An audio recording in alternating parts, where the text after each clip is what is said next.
Nathaniel Bassi.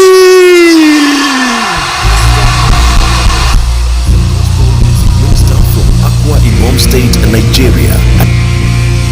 An anointed recording artist, trumpet player, songwriter and music producer. He also serves as pastor in charge of the Oasis, the young adult church of RCCG in Lagos. Pastor Nathaniel believes that music is primarily a fundamental tool in the praise and worship of God and an avenue by which God relates with his people. He expresses his deep love for God through his music and features in concerts, crusades, church events and other kingdom gatherings, and continues to lead many to the Lord. His distinctly prophetic sound on the trumpet resonates far and wide, stirring a revival and passion to holiness, godliness, and heartfelt worship in the body of Christ across the globe. Since his debut album Elohim in 2008, he has released powerful projects including This God is Too Good, Revival Flames, The King is Coming, Hallelujah Again, and most recently Hallelujah Live, a global anthem of praise. In 2017,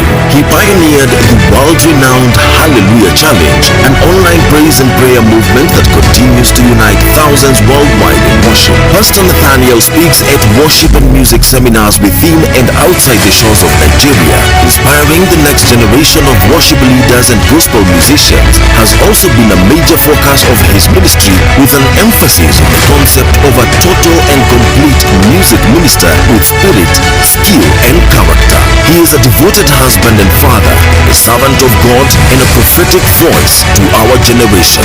Please welcome to Rhema Feast, Pastor Nathaniel Bassi.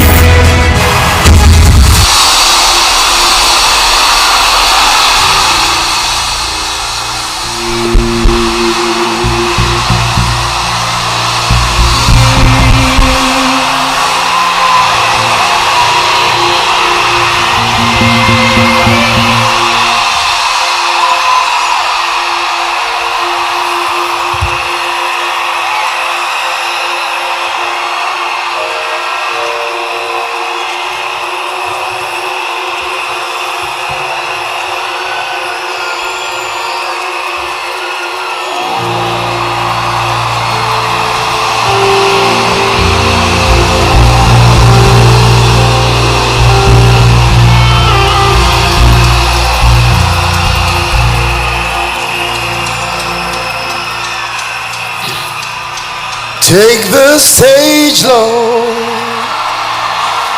and have your way. I'm just a vessel and nothing more. When you're done, please take the glory. I'm satisfied just to see you glorified. Take this stage, Lord, and have your way. I'm your vessel and nothing more.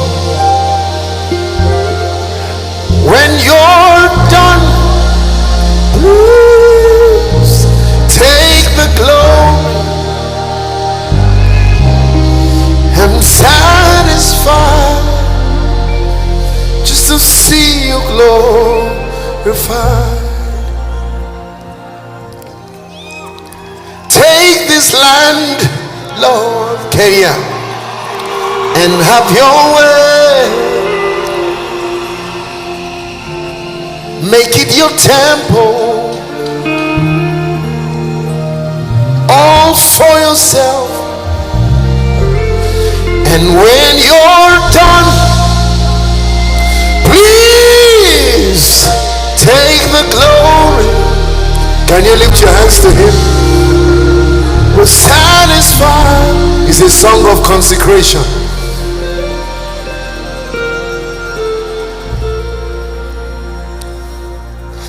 Take this land, Lord, and have your way.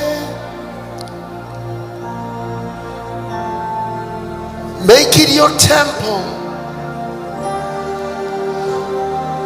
for your will alone. When you're done blessing Kenya, please take the glory. We're satisfied just to see you lifted high. Satisfied just to see you lifted high. Satisfied just to see you glorified. I know you are here, here in your power. I know you are here, precious Holy Spirit. I know you are here, here in your glory. I know you are here,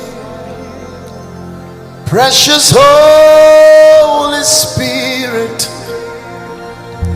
I know you are here, flowing like a river. I know you are here, sweet Holy Spirit. I know you have come tonight. You are here to bring revival. I know you are here, precious Holy Spirit. I don't know if you know that something special is happening in your nation. There is a move of God. Would you lift your hands and begin to speak in other tongues and just release that river? If I were you, I would put my phones down and lift my hands up out loud. Ye ben Tobia Latelas.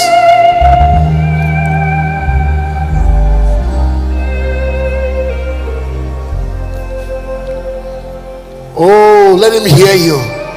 For he that speaks in an unknown tongue speaks not unto men, but unto God, for no man understandeth him. Howbeit in the spirit he speaks mysteries.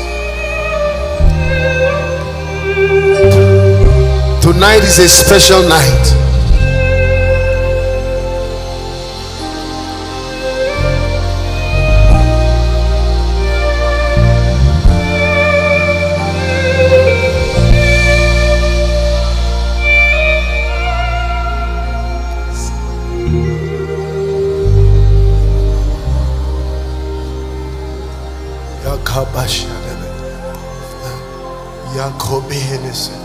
Oh Yahweh, thank you for the weight of your glory.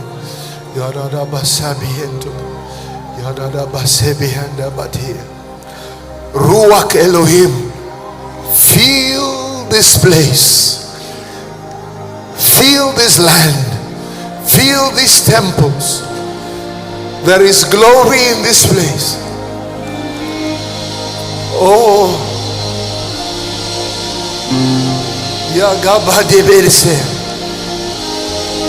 when the sound of the trumpet comes, something peculiar will break out, break forth.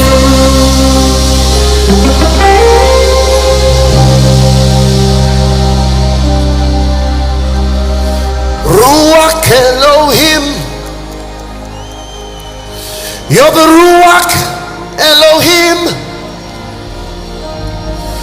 Ruach Elohim, you're the Ruach Elohim. Hey, Ruach Elohim, Ruach Elohim, feel this place, feel this temple, feel this nation. Whoa!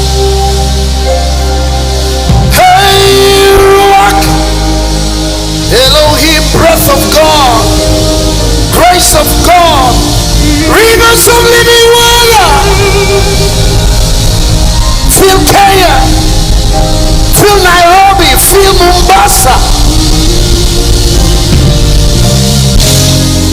feel these office spaces. My God, when you hear the blast of the trumpet, you will raise a shout. This is no ordinary blast. Let me read you a scripture. For tonight is an appointed feast. Multimedia, put on the screen Psalms 81 verse 3. Psalm 81 verse 3.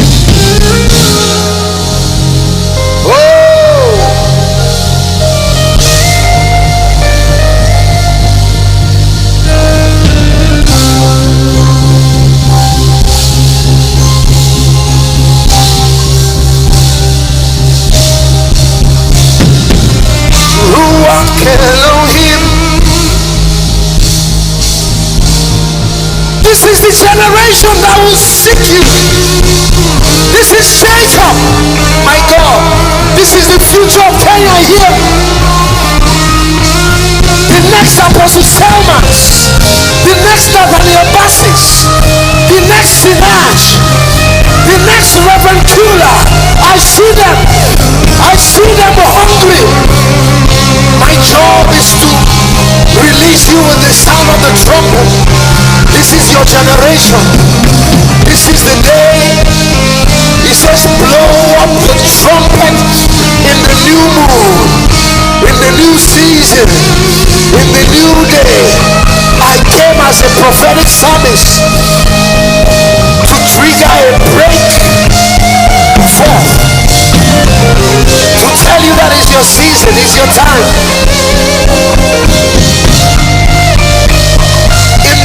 Appointment, in the time appointed. This is the appointed time. On your feast day,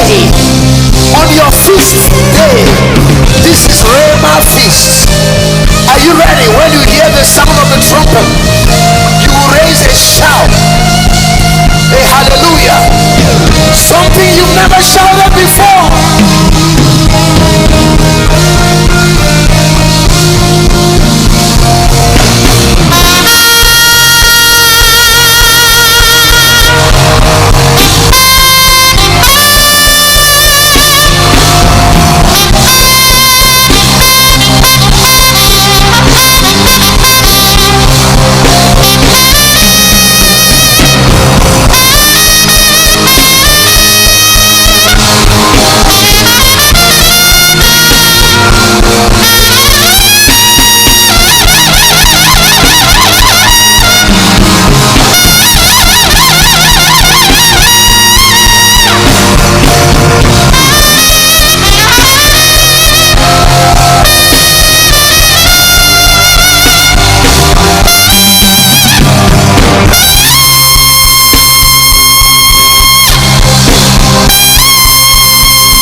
Don't stop shouting.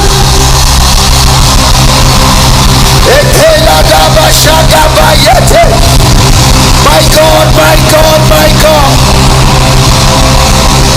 Let the weight of your glory, let the weight of your glory fall.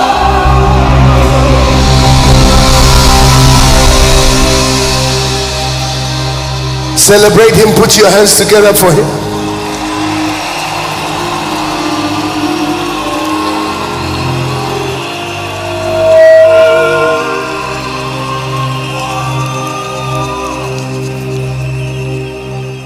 As a protocol, I just like to give him the glory first. Can you give me a seat before I observe every other protocol? But there's a song I learned some years ago, and it came from your nation, so you helped me sing it. Hakuna Mungu kama wewe, hakuna Mungu kama wewe, hakuna Mungu kama wewe, wewe Mungu. Let's sing together. Hakuna Mungu kama wewe, hakuna Mungu kama wewe, hakuna Mungu kama wewe, wewe Mungu. One more time. Oh, hakuna Mungu kama wewe, hakuna Mungu kama wewe, hakuna Mungu kama wewe, wewe Mungu. One more time. Hakuna Mungu kama wewe, hakuna Mungu kama wewe, hakuna Mungu kama wewe, wewe Mungu wangu. Hallelujah. Can you help me celebrate this wonderful man of God who's, I don't know how to describe him, your pastor, the one God is using to trigger this inferno, this gusher. Can you celebrate Reverend Kula for me? What a man. What a man. Such humble servant of God, son of God, and his team. We have been so honored since we came here. We've been so loved. We've been so celebrated. And that's provoking something from our souls. And I believe that something heavy is going to rest on you in return. Amen. I'm not one to talk too much, but I want to tell you that you are blessed. I'm here with my covenant friend and brother, the Apostle Joshua Selman. And whenever we minister together, things happen. So get ready. Get ready. So can we prepare the ground, minister to the Lord as the word of God comes tonight? Are you ready? And tomorrow I feel like having a hallelujah challenge in this nation. Hey! The Lord has done it. Finally. Finally. Finally. The Lord has done it. Finally. Finally.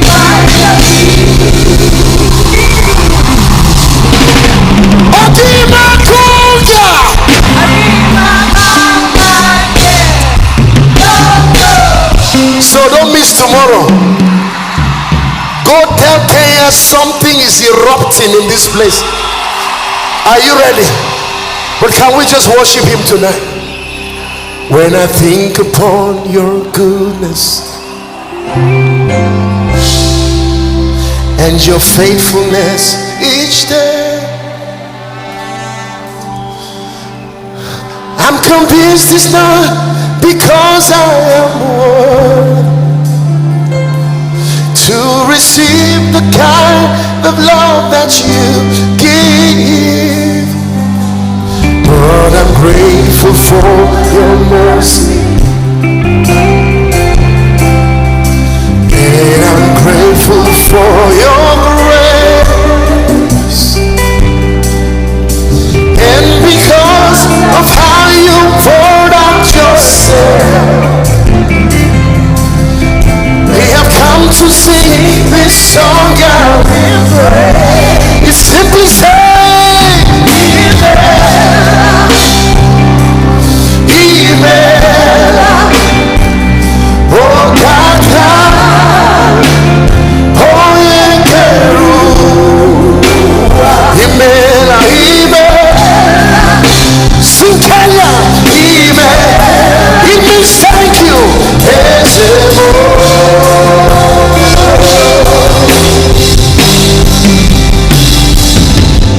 Who am I to sing your praises?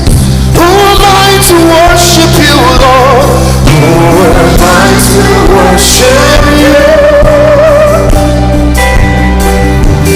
It's your blood that makes the difference. I like that part. Oh, and made a way to enter into your throne. I could not come in your presence. I could never sing your song. I could never sing your song. Now this is the good news. For the sacrifice on Calvary is the only reason. It's the reason I can cry out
salvation. Say, casting crowns. Kenya cast her crowns. Lift. Ethiopia will lift her hands. Kenya will lift her hands. Nigeria will lift her hands. Casting crowns, casting crowns, lifting hands, bowing heart. It's all I've got to do. say Adonai, Adonai, Adonai,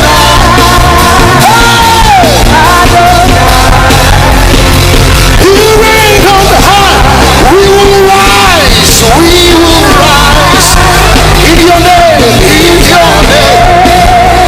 Adonai, you reign. Say we will shine,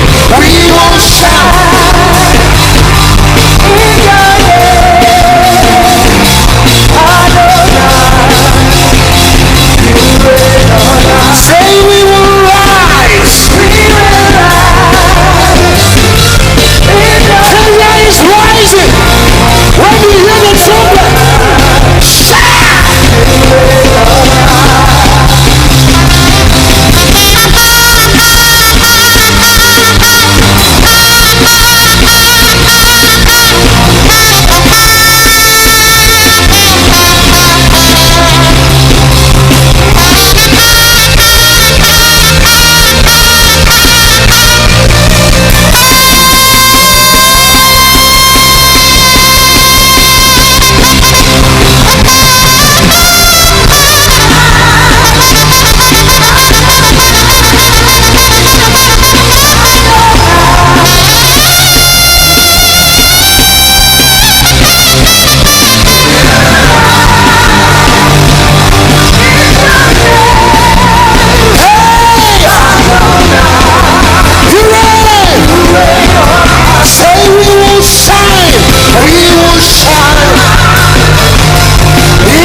Say Jesus. For whosoever shall call on the name of the Lord shall be saved.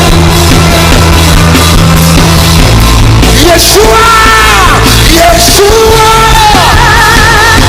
Hamashiach, Lion of Judah, Adonai Shemba, Yeshua, Yeshua,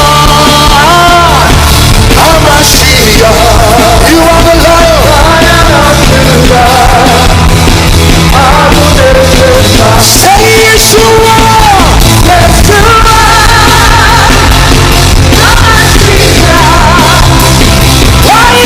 Yeshua.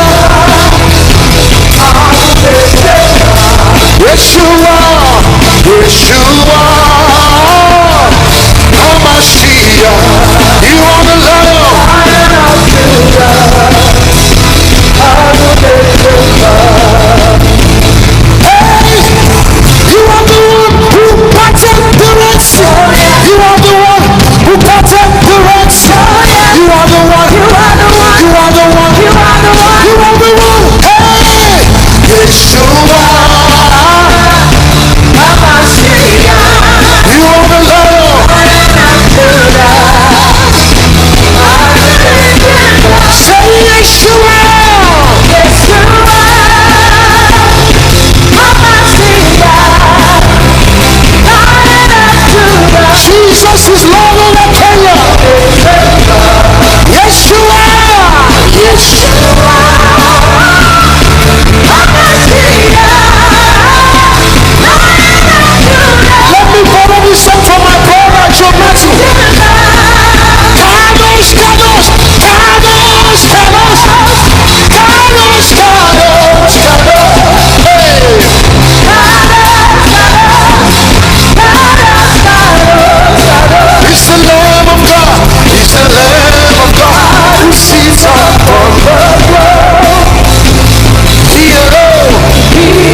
I see a Jesus generation rising. Kenya, are you ready for a move of God? You will prophesy with that song. Let the sound of revival fill this land. Are you ready? Hallelujah. Hallelujah. Hallelujah. Hallelujah. Hallelujah. It's the sound of revival. It's the sound of revival. Hallelujah. Hallelujah. Let the sound of revival fill this land. He has made a way for Kenya where there was no way. Hallelujah. It's the sound of victory. It's the sound of victory. Hallelujah. Hallelujah. Hey, let the sound. Let the sound of victory. Now release the sound of victory.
There is something about a shout.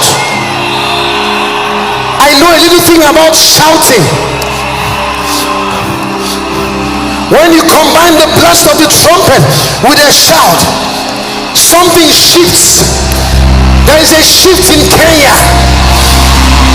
Yahweh Sabaoth just stepped into Kenya. Lift up your hands, holy gates. We speak to these gates and be lifted up, ye everlasting doors, and the King of glory shall come in. Who is this King of glory?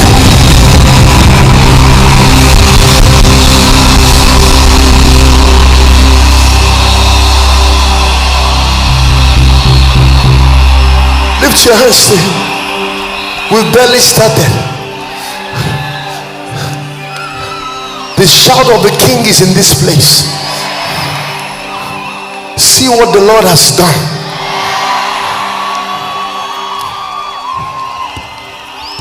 You've got times and Seasons in.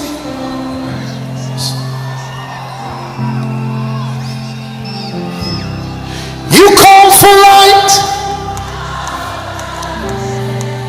They said our generation will not serve Jesus. See, you don't need a man to be the God you are, but you have chosen to call this nation your own. He's got your times and seasons in his hands.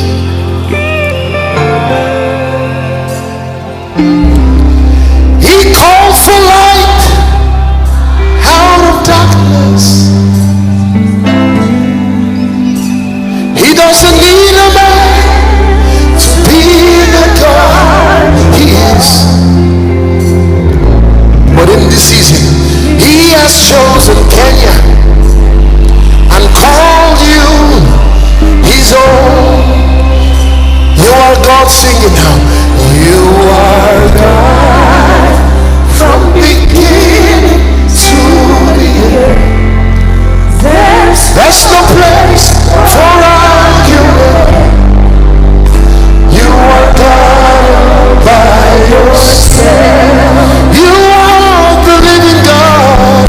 You are God from beginning to the end. There's no place. There's no place for argument. You are God all by yourself. You've got times and seasons in your hands.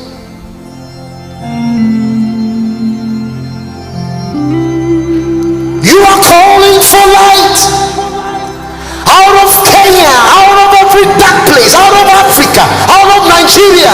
You don't need a man. They said Africa is the dark continent. Let them wait a minute. For there is a God that is walking in our midst. Say you are the living God. You are God from beginning to the end. There's no place for argument. You are God all by yourself. Say you are the living God. You are God from beginning to the end. There's no place for argument. You are God all by yourself. You're my God, my beginning and the end. There's no place for argument. You are God all by yourself. You are my God. Please don't clap. From beginning, his glory is here.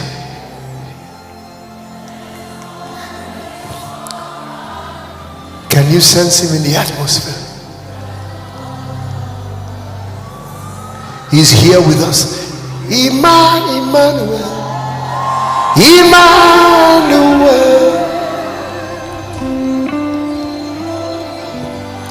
Emmanuel. Hey. Emmanuel. Your name be praised. My God, Emmanuel. Emmanuel. There is something about the lifting of the hands.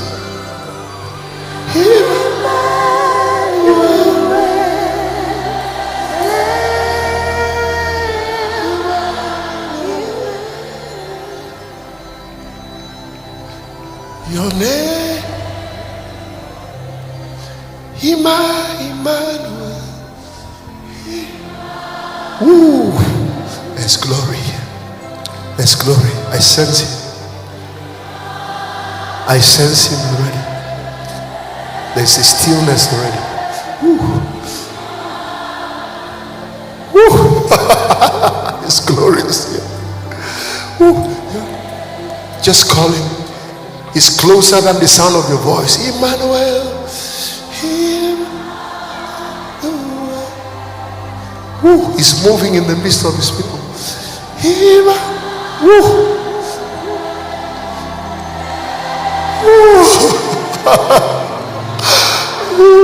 His glory is here.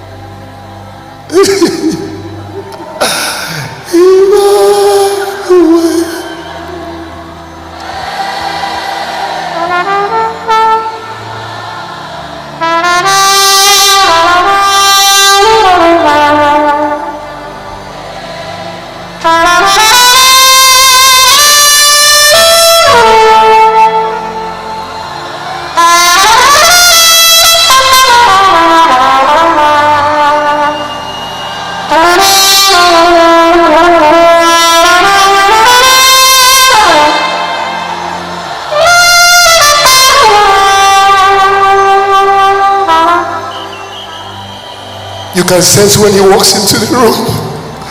Emmanuel.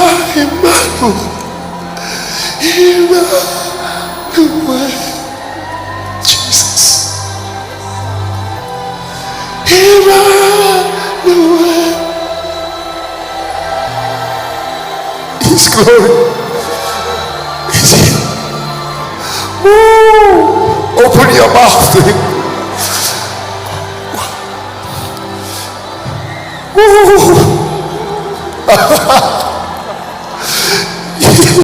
There is a weight.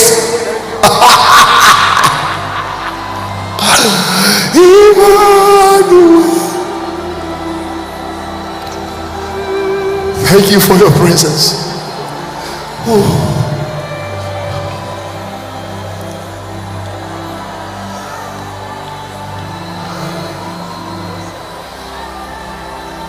Don't stop, don't wait on me. The fountains of the deep are burst forth.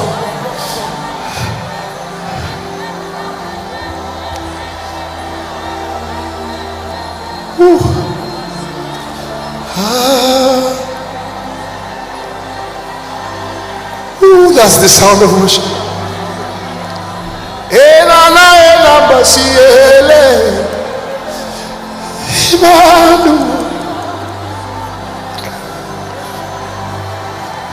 Emmanuel, Emmanuel,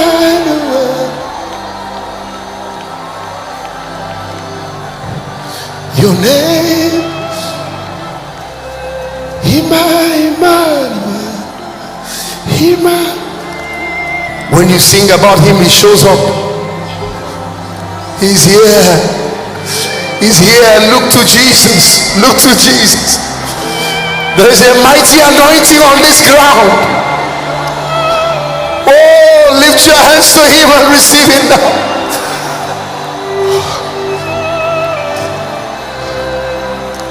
Yes, keleme epedikebe atiparataki marataha siebine. Yo la batie berete kabo yedi beratana. Oh, yeah.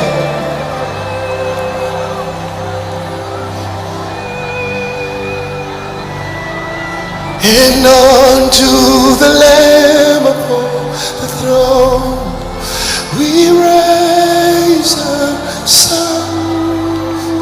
We raise a song. Over the nations of the earth. Hallelujah. Hallelujah.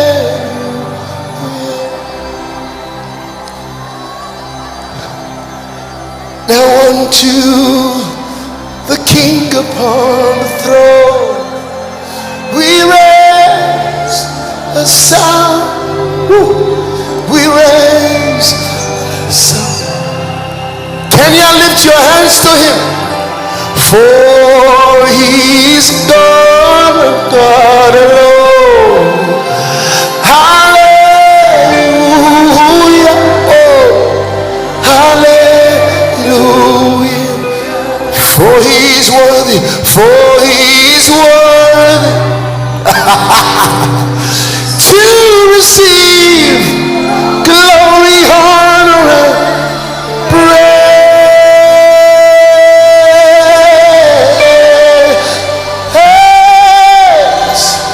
Now unto the Lamb upon the throne we raise.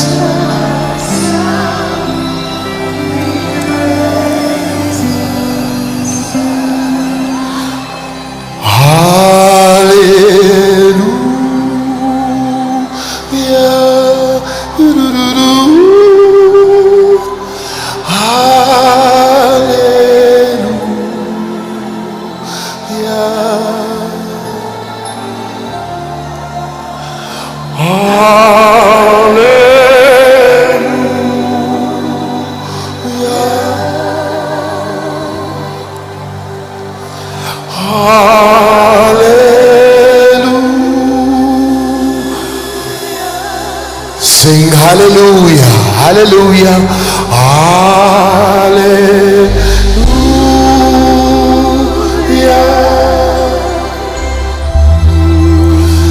hallelujah.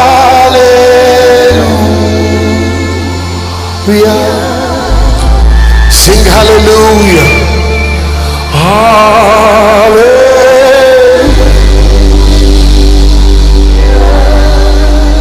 Sing hallelujah. Hallelujah. Sing hallelujah right now. Hallelujah. There are angels everywhere here because the King is here. Hallelujah. Sing hallelujah. Hallelujah. Focus on him. Sing hallelujah. Hallelujah. Hallelujah. With a loud voice. Sing hallelujah.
the sound of heaven, like the sound of many waters.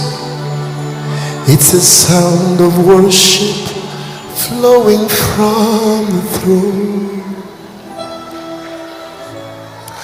There are cries of adoration as men from every nation lift your voice to make His glory known.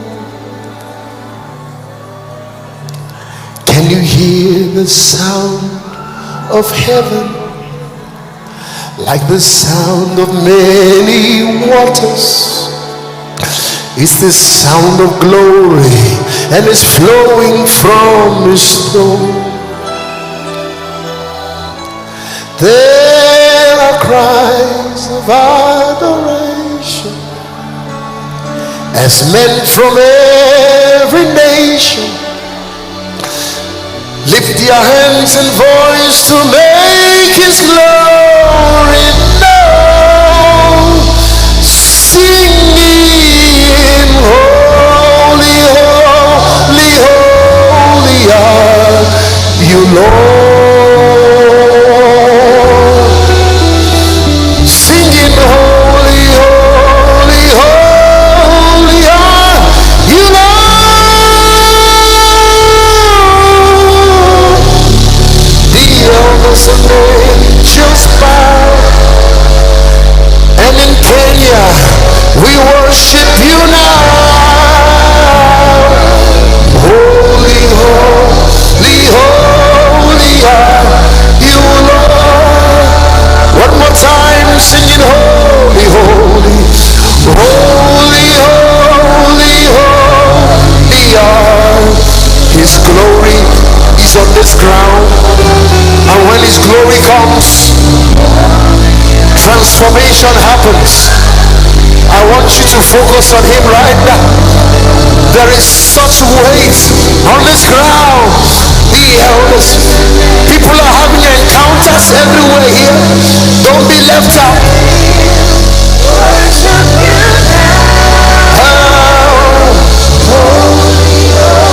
Holy, holy. This is how my sister Sinach says it. She says, awesome God, how great Thou art. You are God, mighty are your miracles. We stand in awe of your holy Lord. We bow and worship. Sing awesome God right now, awesome God.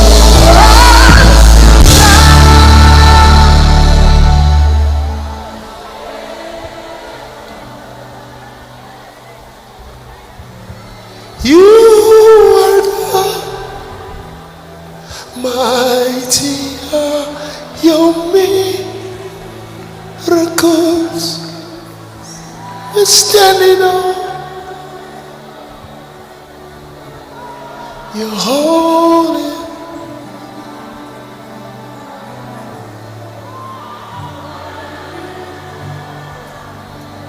And one, you are my strength when I am weak. You are the treasure that I seek. You are my all.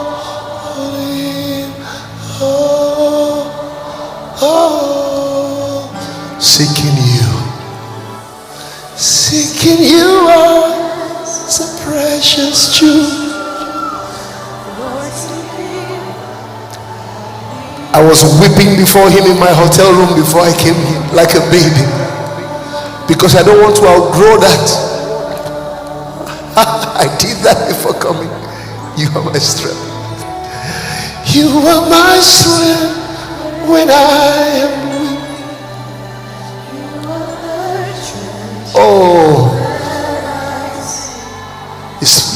the anointing here is thick like butter,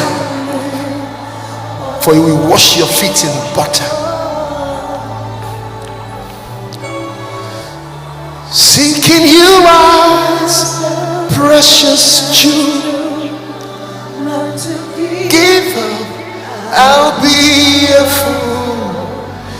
You are my only in all. Sing Jesus, Jesus, Lamb of God, worthy.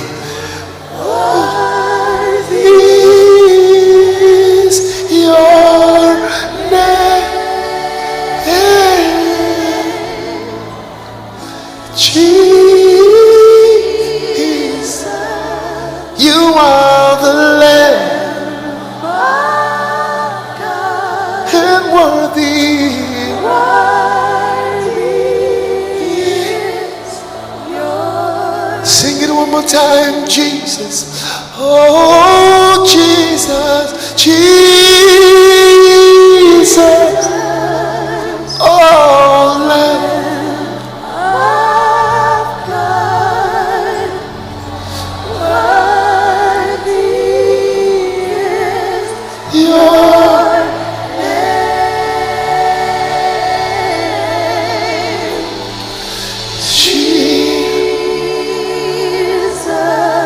you are the Lamb of God. Oh, worthy is your. I worship you, Almighty God. There is none like you.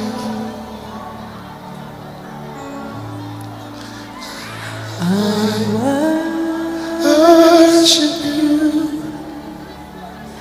O Prince of Peace.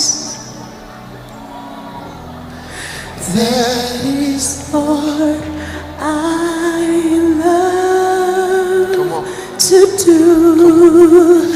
I give you praise,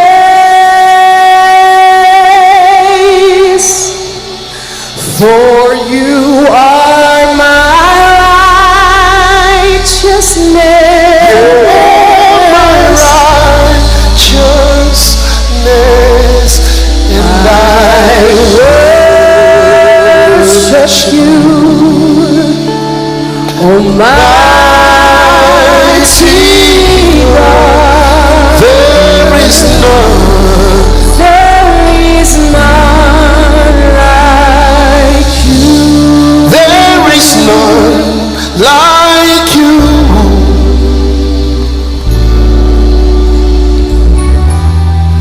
No one else touch my heart like you do.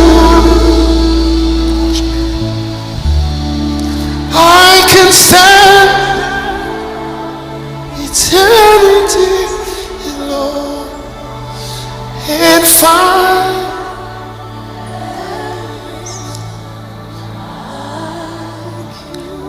what's happening tonight. There are dealings in our hearts.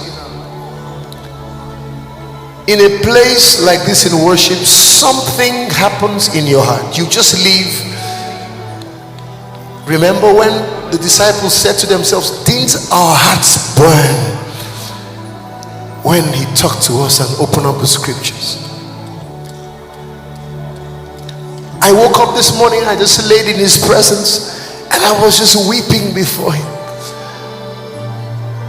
because I would just be an actor coming out here to sing all of these songs without loving him in the secret place. And when you do that in secret, his presence shows up in the public. That's what you see. So there's something going on the hearts of men tonight. The preacher says, draw me and I'll run to you. Oh,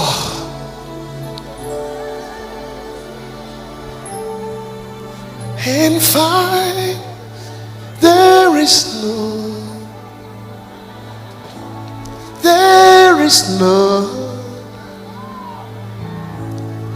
there is none like. One thing I desire of the Lord is that I will dwell in His temple, to behold the beauty of His presence, that I may seek His face and pray. Give Him pleasure all the days of my life, praising His name, just waiting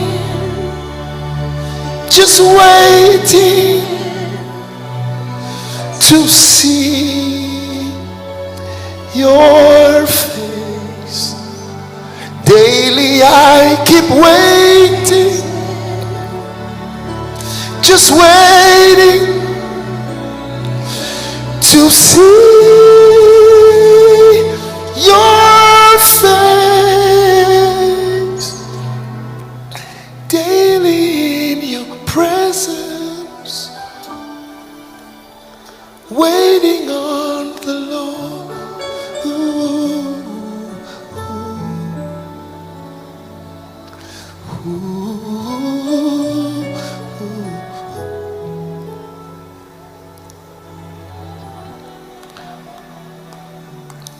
I want to teach you a song. It's a love song. It says, Jesus, I love you. Jesus, I love you. Jesus, you are holy. You are beautiful. I want us to sing it as a love song to Him.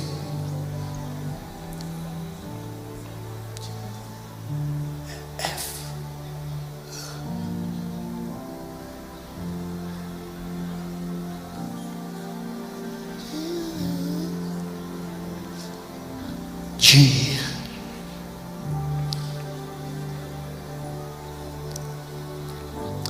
Jesus, I love you.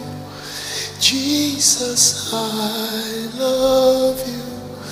Jesus, you are holy. You are beautiful. Jesus, I love you. Jesus, I love you. Jesus, you are holy. You are beautiful. Jesus, I love you. Jesus, I love you. Jesus, you are holy. You are beautiful. Say, Jesus, I love you.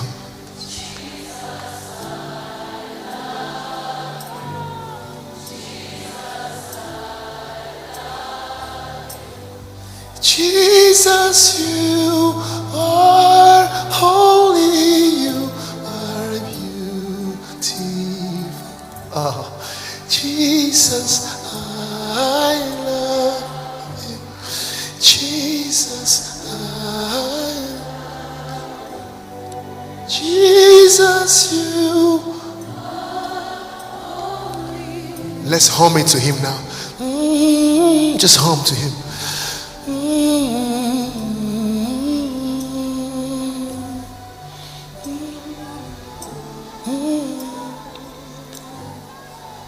This is the place I stayed for years. I'll get into my car. I'll drive to unknown places. I'll weep, worshiping with my mentor Terry McCalman, and just anointed worship from heaven. I would weep before Him. I would cry before Him. I had no plans to be a superstar. I didn't even care. It didn't matter to me. I didn't bother. All that mattered to me was just to minister to him. He was in that place, in a place like this, that he anointed me. He put a song on my mouth.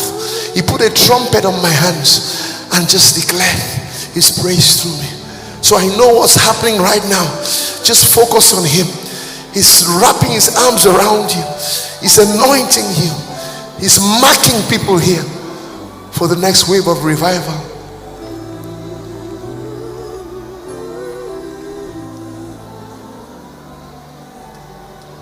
Some people are getting their love walk back. They are getting their fire back. You used to love him. You used to cry before him. You used to pray. He mattered so much. But something happened. You had a job. You had a breakthrough. He opened a door. Oh, what a pity. The same door is now stopping you from loving him.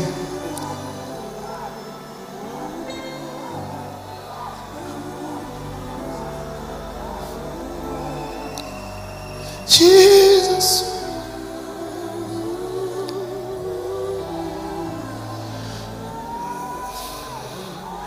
There is a place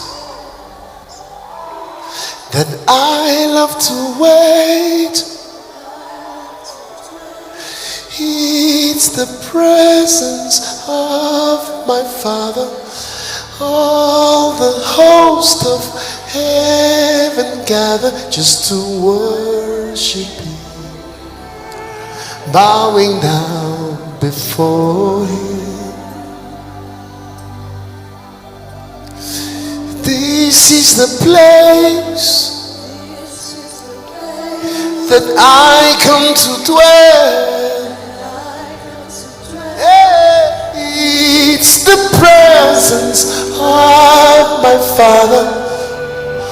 All the host of heaven gather just to worship him.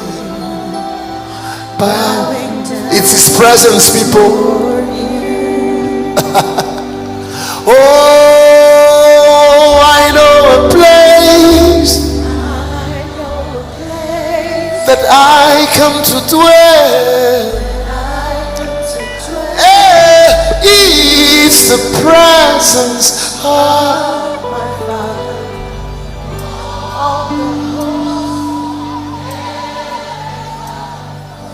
Worship him.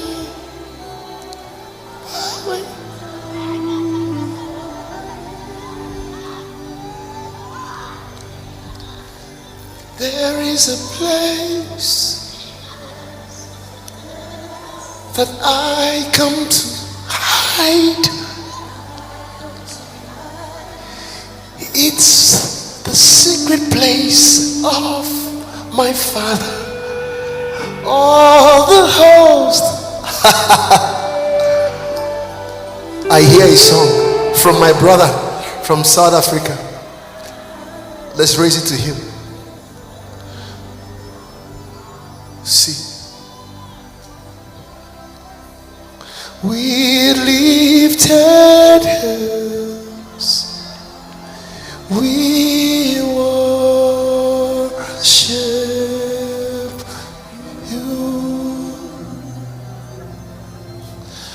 We lifted hands, we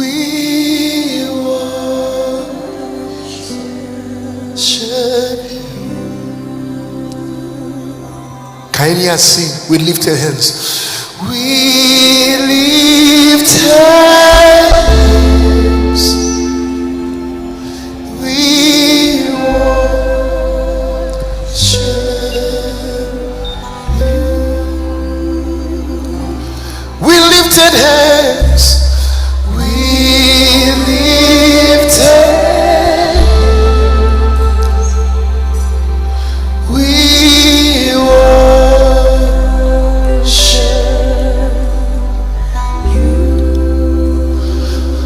Bow before your throne, sing. We bow before you. Oh, we honor you.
Blessed art thou, Son of David. Ibao. Blessed art thou, root of Jesse. Ibao. Blessed art thou, Son of David. Ibao. Blessed art thou, Son of David.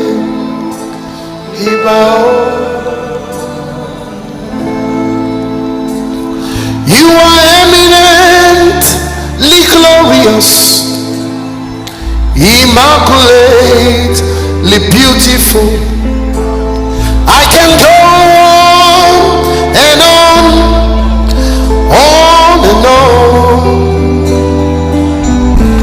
but my words are not enough.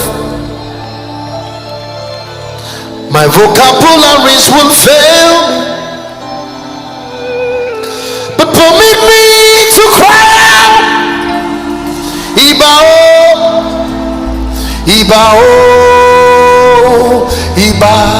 Ibao, Ibao. No kick. Ibao, Ibao. Ibao, Ibao,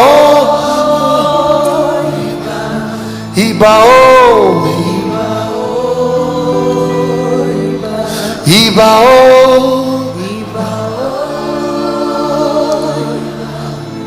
Ibao,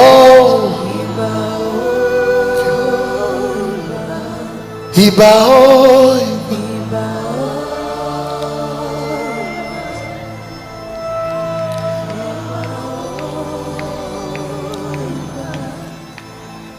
Blessed art thou, Rock of Ages.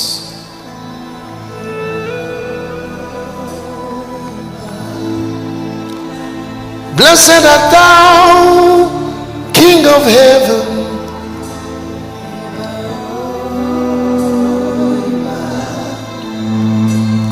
You are infinitely powerful.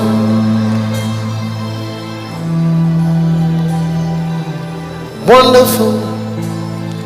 I can go on and on,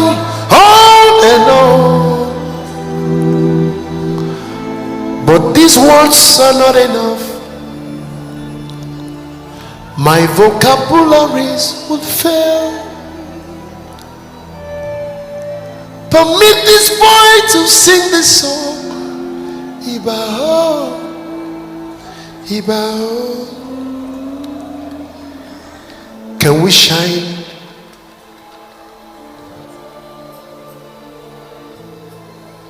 our light and just prophetically declare, let there be light over this nation, that the light of glorious gospel of Christ, his name is Adonai.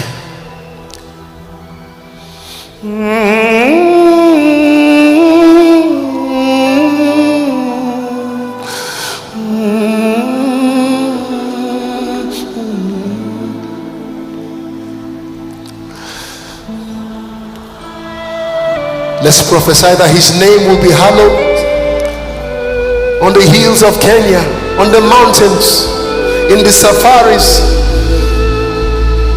in your state houses.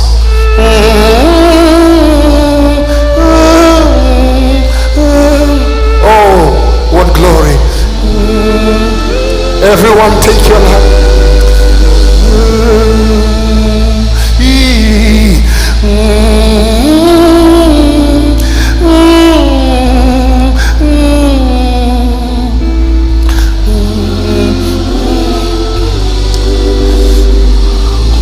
sisters now, Adonai.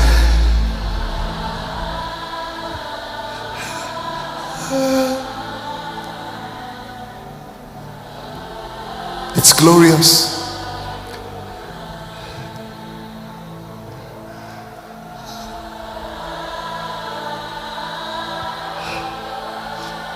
It's heaven on earth. All the brothers.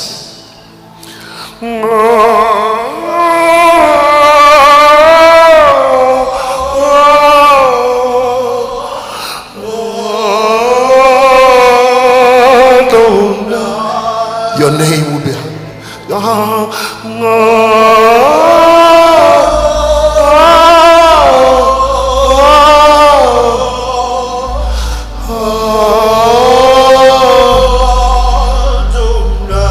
everyone now sing Adonai together.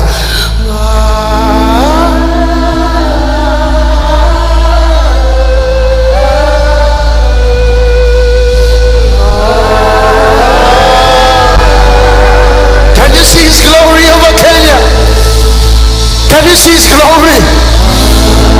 His glory will cover Kenya as the waters cover the sea. The knowledge of the glory of God will cover, just like we shine this light from the rising, from the of the sun to the set. Can you see the beauty? Your name is to be hallowed. Adonai.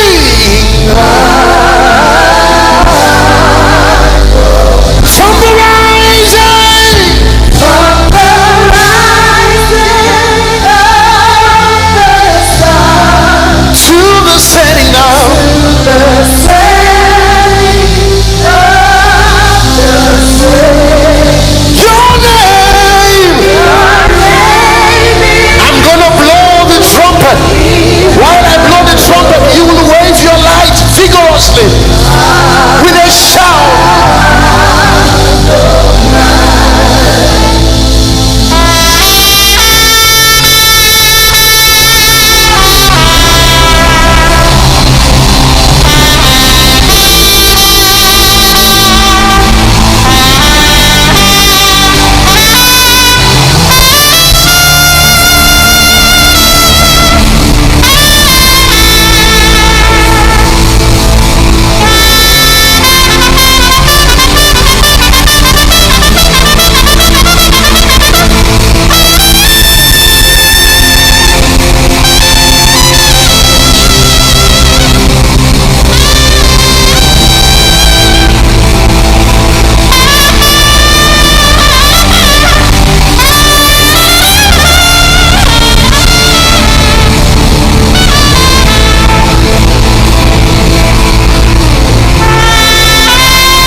We're going to chant that song again.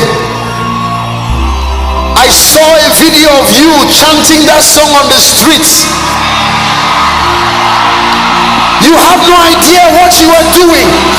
Have you forgotten that a few months ago there was a sound of violence on the street, but by the Spirit of God you went to cleanse the atmosphere with a new sound, with the sound of heaven. He's the Lord of hosts, and he's marching on the streets of Kenya. Wait, let me show you what will happen now. I like the word of God. I love scriptures. My worship is anchored on scriptures, on truth. So I have a basis for every single song. When I blow the horn, I blow by God's grace with a consciousness. Do you know that the Lord blows the trumpet? Do you know that God blows the trumpet? The Bible says, I heard a voice, and it was what? As it were a trumpet talking with me. But can you go to the book of Zechariah quickly as we sing that song? I'm closing out and rounding off this session. You better don't miss tomorrow. Tomorrow we are going to Jesus. Yay! There's going to be a hallelujah challenge. Right? We are starting the hallelujah challenge in October, but I want us to begin from Kenya. I'm going to tell the whole world that hallelujah starts tomorrow. I'm going to go live on Instagram, and we will join on this ground. We're going to release a sound from this ground to the nations of the earth, that they may know that something is happening at Rhema Feast. Are you ready? Before we sing that song, let me show you a scripture. Because that's what will happen as we sing this song and blow the horn. Thank you. I love you too, Kenya. I love you. Zechariah 9 verse 14.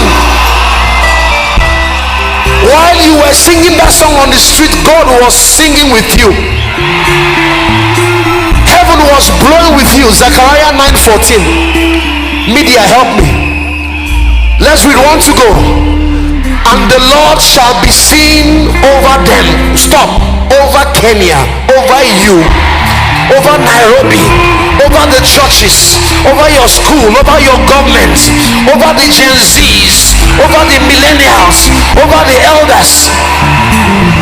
And the Lord shall be seen over them, and his arrow shall go forth as the lightning, and the Lord God shall blow the trumpet, and shall go with wild winds of the south. Are you ready?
Break out in tongues all over this place right now in the mighty name of Jesus. Raise up a worship to Jehovah. Rebada sukandeleke brando sikadalabazeke. Bala sokandeleke brando sikadeleke brado shikaba. Praise him, praise him, praise him. Praise him, praise him. Praise him. Jabala zokandeleke brado sikadaraba. Jikandaleke brado sekedere brado jikandaleke brado sikaba. Oh jakadalaba zukadere brado shakaba. Zekedere brado sikadalaba. Sabaoth Yahweh, Sabaoth Yahweh. Raise a praise in this place. Come on. Yahweh, Zadadadadaba Sukadadebra.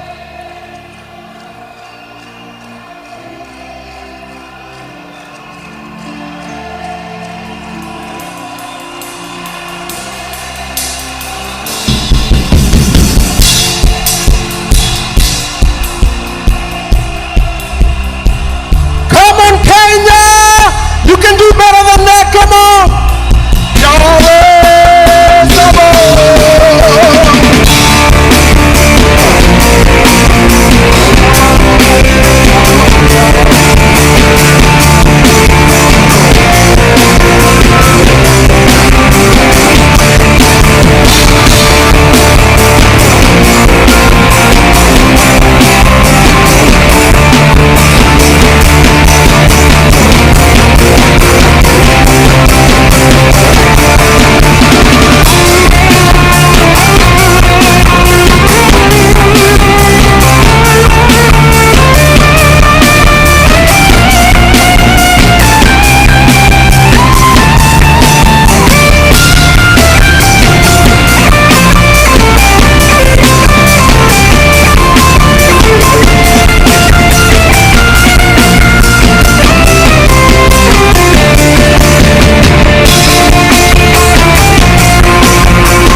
question.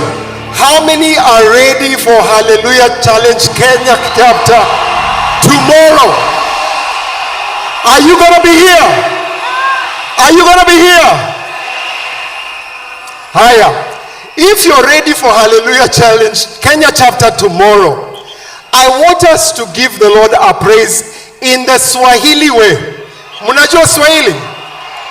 All right, we are going to worship for a few minutes. Apostle is getting ready to come on stage, but we must break the ceiling right now, even before he steps on stage. Do we agree? All right, this worship team that's behind us is going to lead us in praise. But I tell you what, right there where you're standing, the Holy Ghost is there with you. So even as you begin to worship, know that he's there. Your breakthrough has already arrived. It is already here. Receive your breakthrough in Jesus' mighty name.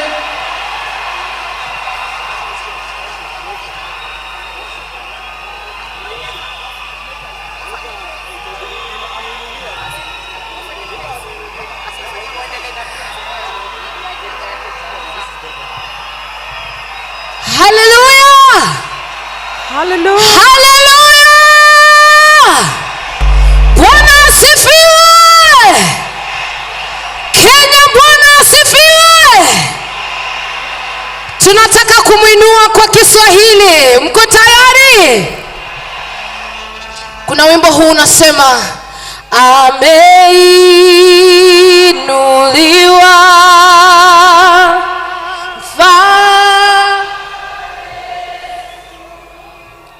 hakuna mwingine, oh, ameinuliwa huyu Yesu we, hakuna mwingine,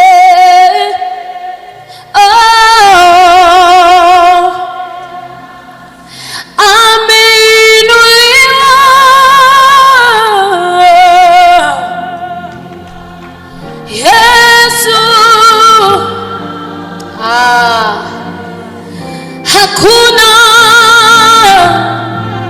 mwingine, halinganishwi na yoyote. Hapa Kenya ameinuliwa Yesu.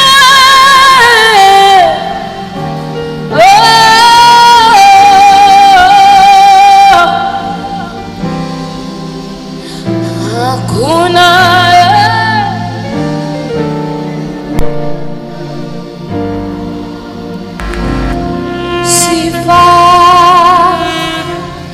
amepewa jina ambalo ni kuu kuliko majina yote. Mbinguni na duniani na kuzimu, kila ulimi utakiri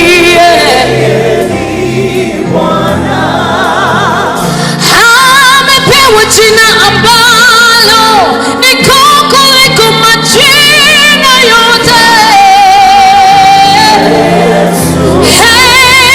Mbinguni, duniani na kuzimu, kila ulimi utakiri ameinuliwa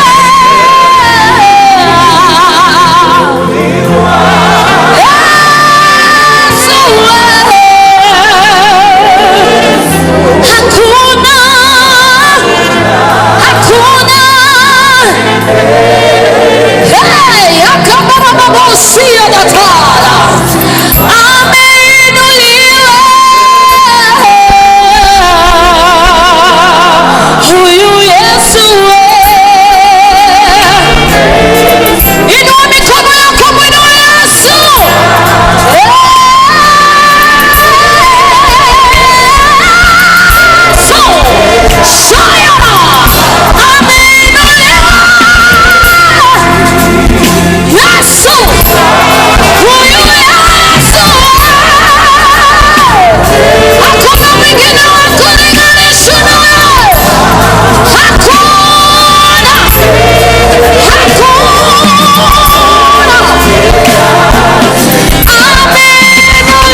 give you all the praise. Pokea sifa Bwana. Tonight, over this atmosphere, over this nation, over this territory, in this environment, Holy Spirit, we invite your presence here now. Father, we know that you're already here and you're already moving amongst us and amidst us. I pray, Lord, that there are people here who will live with their miracle. There are people here who will live with a testimony. There are people here who will encounter Jesus for the first time tonight in the mighty name of Jesus. We give you all the praise. We give you all the glory. And the church said hallelujah. Say hallelujah. Say hallelujah. I want to hear a shout of praise all over this place. Make the devil nervous. Let heaven hear your praise right now. Come on. Shout. Everything that has breath, praise the Lord. We give you praise, Jesus. Hallelujah. Without wasting much time, this man needs no introduction. He taught us this morning that the church is spiritual what? A spiritual strategy. Ladies and gentlemen, for the second time here at Rock West, I am so sorry. For the second time here at Rhema Fest 2025, help make welcome the man of God,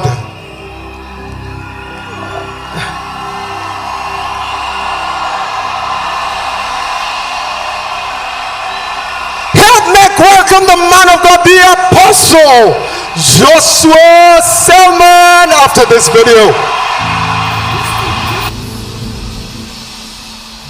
President of Eternity Network International, ENI, a Christian-based organization headquartered in Abuja, Nigeria. He is the set man of the weekly service called Koinonia.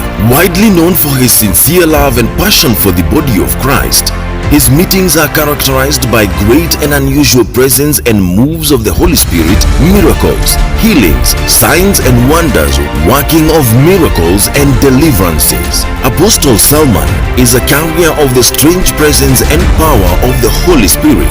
The teachings of Apostle Selman are timely, anointed and balanced. They have become a major tool for revival in the lives of individuals and ministries in many nations of the world. Please welcome to Rhema Feast, Apostle Joshua Selman.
There's nothing like the name of Jesus. All powerful, all glorious. There's nothing like your name. All powerful, all glorious. There's nothing like the name of Jesus. All powerful, all glorious.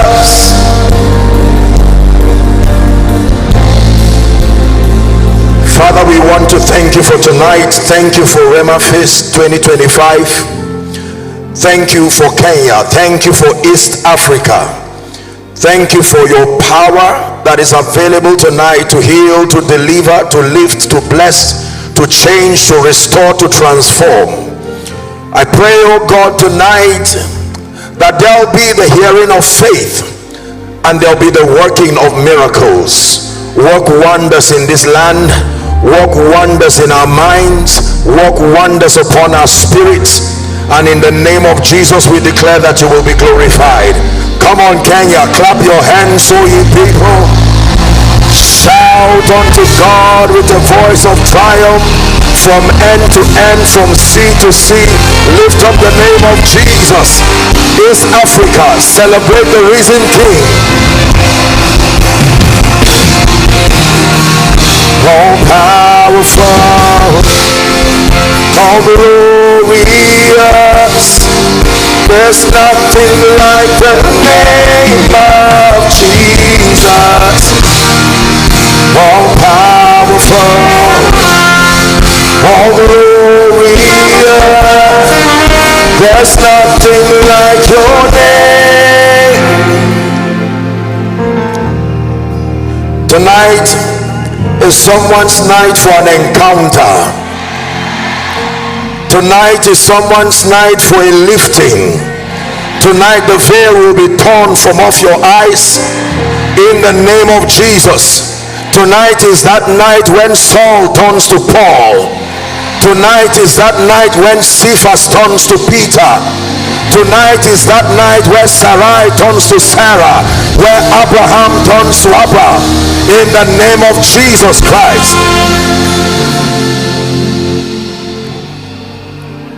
I receive, I manifest your power and your wisdom to the nations.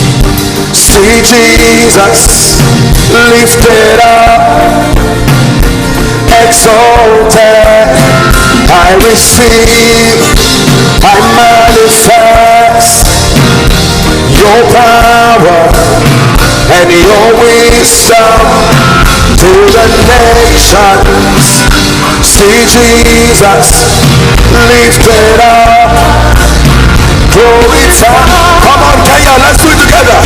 Breathe, Lord, breathe. Breathe, Lord, breathe.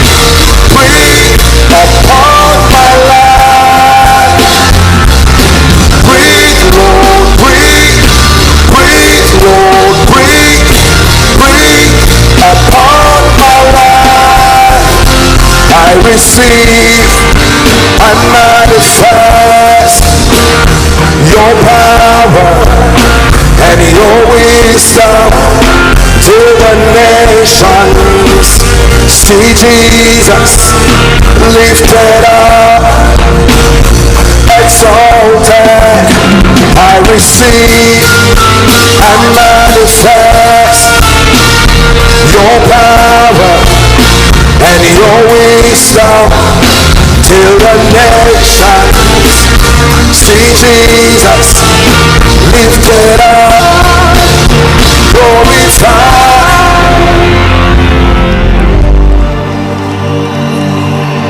That will be your testimony after tonight.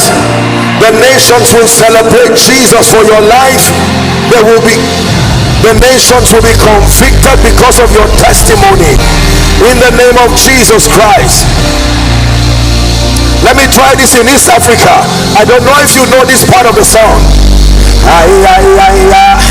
Ay, ay, ay, ay, ay, ay. Ay, ay, ay, ay. Come on, Kenya.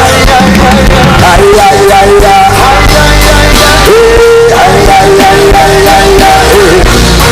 Ay, ay, ay, ay. Ay, ay, ay, ay. Ay, ay, ay, ay.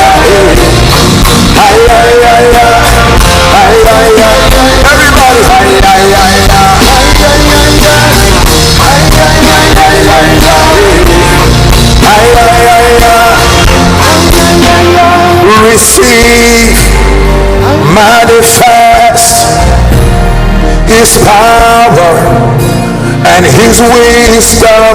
I speak to you, receive, manifest his power and his wisdom. Can you receive, manifest his power, his wisdom to your nation?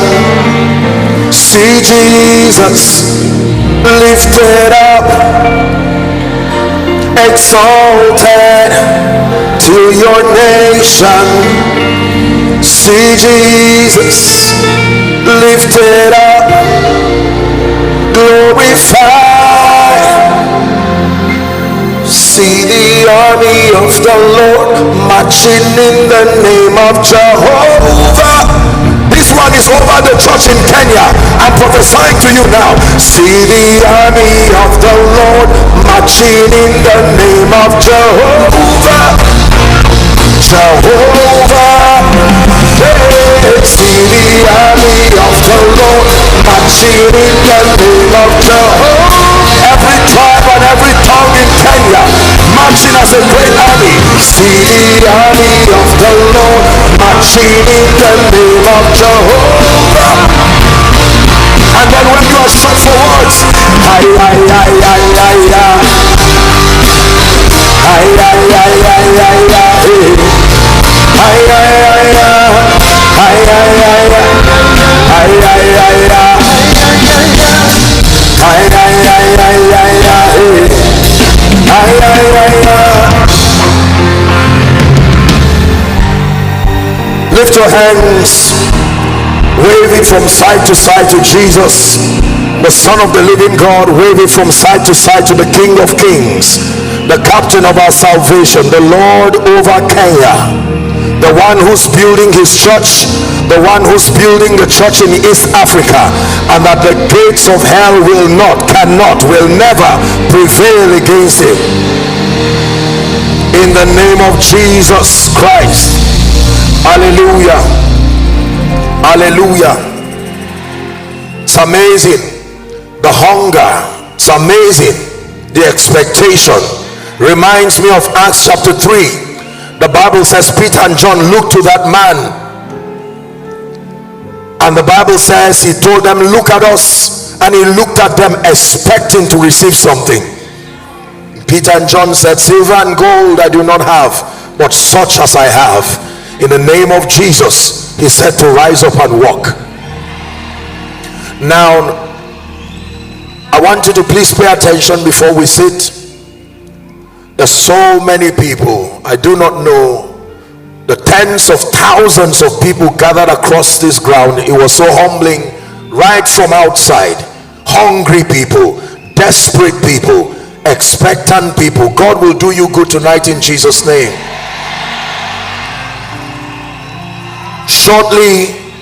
Shortly we're going to be seated, but as I stepped in, I just sensed in my spirit to release miracles and to pray for the sick.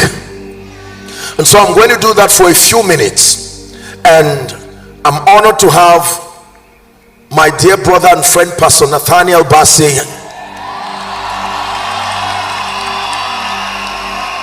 And ladies and gentlemen, here's what will happen.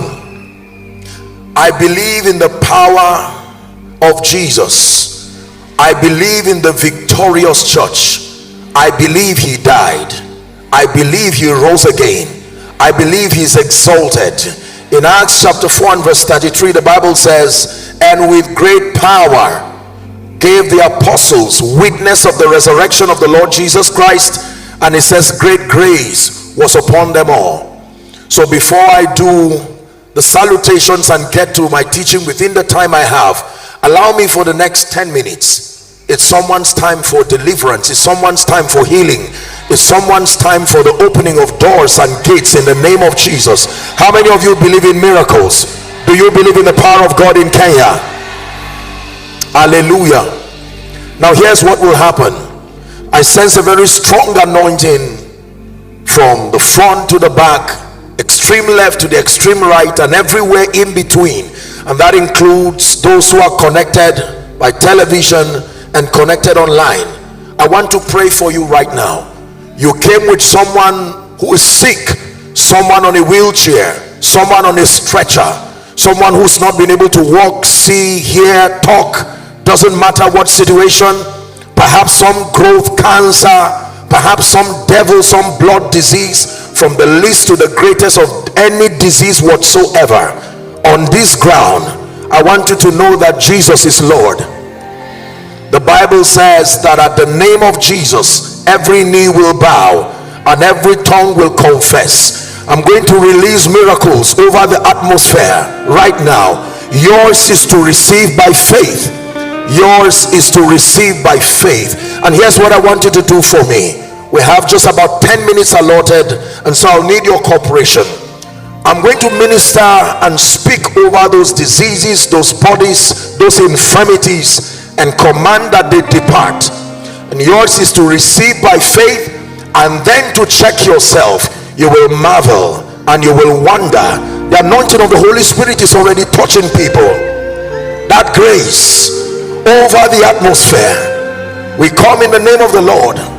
Baruch Habak. Blessed is he who comes in the name of the Lord. And so as we pray, every devil, every yoke that sat on your destiny, just have those under the anointing. I'm not praying yet. And for those, you check yourself and you find out that a miracle has happened to you. Here's what I'm going to ask you to do. Doesn't matter how far that you've been healed, I'll prompt you. I'd like you to move to my extreme left to the front, or extreme right. May I request that a few pastors who have been trained, would you just station yourself to my left and to my right, and we'll be required to take a few testimonies to give witness to the word of God and to glorify Jesus. Thereafter, would listen to the word. Miracles. If you came here, I'm going to pray. You could not walk. You came with a crutch. You came here, whatever it is, that situation, by faith, I want you to lift up your crutch or wheelchair and walk. And I'm going to speak to you now, but I believe the miracle will happen here, right now. And as I pray for you, any other infirmity whatsoever, you could not see, you could not hear, as I release that grace, I want you to believe. And you find out there's a miracle, you need to use the restroom to check yourself, you need to consult with any medical persons around for verification. You are at liberty to do that, albeit very quickly, and then we'll take a few testimonies. In the name of Jesus, there's a miracle happening there already. I see someone lifting whatever that is.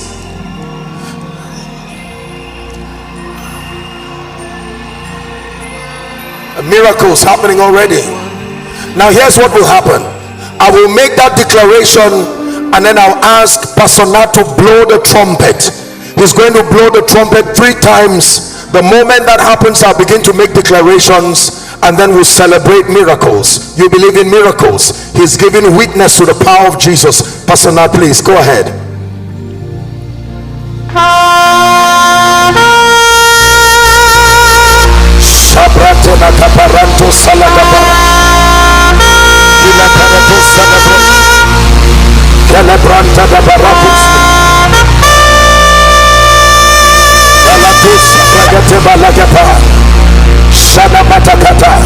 I decree and declare, every spirit of infirmity, I speak by the apostolic and the prophetic mantle, and I decree and declare right now, across the length and the breadth of this place, everyone oppressed of the devil, be set free now.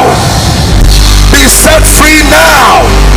I announce and I decree your liberty by the power that raised Christ from the dead. Now I pray over every sick body, be healed in Jesus' name. Blind eyes, open in Jesus' name. Deaf ears, open in Jesus' name. Cripples, those on a wheelchair, those with crutches, those who have to be aided until now, I decree and declare, lift it up and walk. Lift it up and walk. Lift it up and walk. Miracles are happening. Lift it up and walk. Lift it up and walk. In the name of Jesus. Come on, Kenya. Are you seeing miracles? Lift it up and walk. By the power of the Holy Ghost, I decree and declare. Look at this. Look at this. Every blind eye be open. Every deaf ear be open. In the name of Jesus Christ. Come on, lift it up and let's celebrate Jesus. Go ahead, check yourself. Do what you couldn't do. Every growth, every fibroid. Seems to me like we're bringing the sound of revival to Kenya. Look at this. It's truly a sound of revival. I prophesy over you, let there be healings now. Here at Rhema first. Another miracle. Another miracle. Come on, Kenya. Are you celebrating Jesus? Open up. Give him all the praise. Receive your miracles. Receive your miracles. Blind eyes, I command be open. Deaf ears, I command be open. Open up in the name of Jesus. There's another miracle right there. Come on, Kenya. Are you celebrating the King of Glory? Open up. Everyone who's deaf, I decree and declare be healed. On one ear, on both ears, be healed right now. Bone conditions, be healed right now. In the name of Jesus Christ. Pain in the body, be healed right now. Blood conditions, be healed right now. In the name of Jesus Christ. In the name of Jesus Christ. In the name of Jesus Christ. In the name of Jesus Christ. Hallelujah. Now hear me. I want you to do what you could not do before. If you could not bend right now. If you were not able to see far, check yourself. You could not hear, test them. You came here dumb, you came here mad, on chains. Look at this. Look at this. Do we have a mic? Is there a pastor here? Kenya, is this how you celebrate miracles? My goodness, my goodness. Your name is the highest. Your name is the greatest. Your name stands above them all. Your name is the highest. Your name is the greatest. Your name stands above them all. Above all throne and dominion, all power and position, your name stands above them all. Hallelujah. Let's take the testimony. Go ahead. Apostle, we have this lady. What's your name? I'm Faith. Where are you coming from? From Nairobi. Yeah, so you go ahead. If there are still more people, any healing, you find out there's a miracle. Let's see how many testimonies we're able to take. Backache, pains, growths disappearing, eyes opening. Go ahead. Yes, please. Okay. In 2014, I was diagnosed with a condition called... Someone can stand here. Can we have another mic here so they don't have to distract? Yes, go ahead. I was diagnosed... Please listen to our testimony. Yes, please. Keratoconus, that is 2014. 2014? Yeah, I couldn't see far. I've been surviving on glasses. I was seated right there and the screen was blurry. I can see everything. Clearly. Come on, Kenya. Jesus, yeah. You have done it again. Jesus, yeah. In your special way, what was impossible, you made possible. Jesus, yeah. Miracles are still happening. We have one more. Yes, go ahead. Another one. Quickly. Apostle, how are you? Very fine. Blessings to you, my brother. I'm happy. My name's Ezekiel Ochungu. Yes. And when you prayed, and I just lift up my crutches and I just started walking. Where are your crutches? Lift it up. Let's see it. Lift it up. How did you come here? How did you come here? Holding the crutch. Lift it up and walk now. Let the devil see you hold it and walk. Come on. Kenya, look at this. Look at this. Look at this. Look at this. That's how God is lifting someone in the name of Jesus. That's how the King of Glory is lifting someone. Celebrate Jesus. Next person, very quickly. Yes. I got the accident in June. You had an accident. June 27. Yes. I go to hospital. Then they put plaster in my leg. Yes. Then on Tuesday, this week. Yes. I go to hospital in Kiambu. I go through surgery. I go through surgery.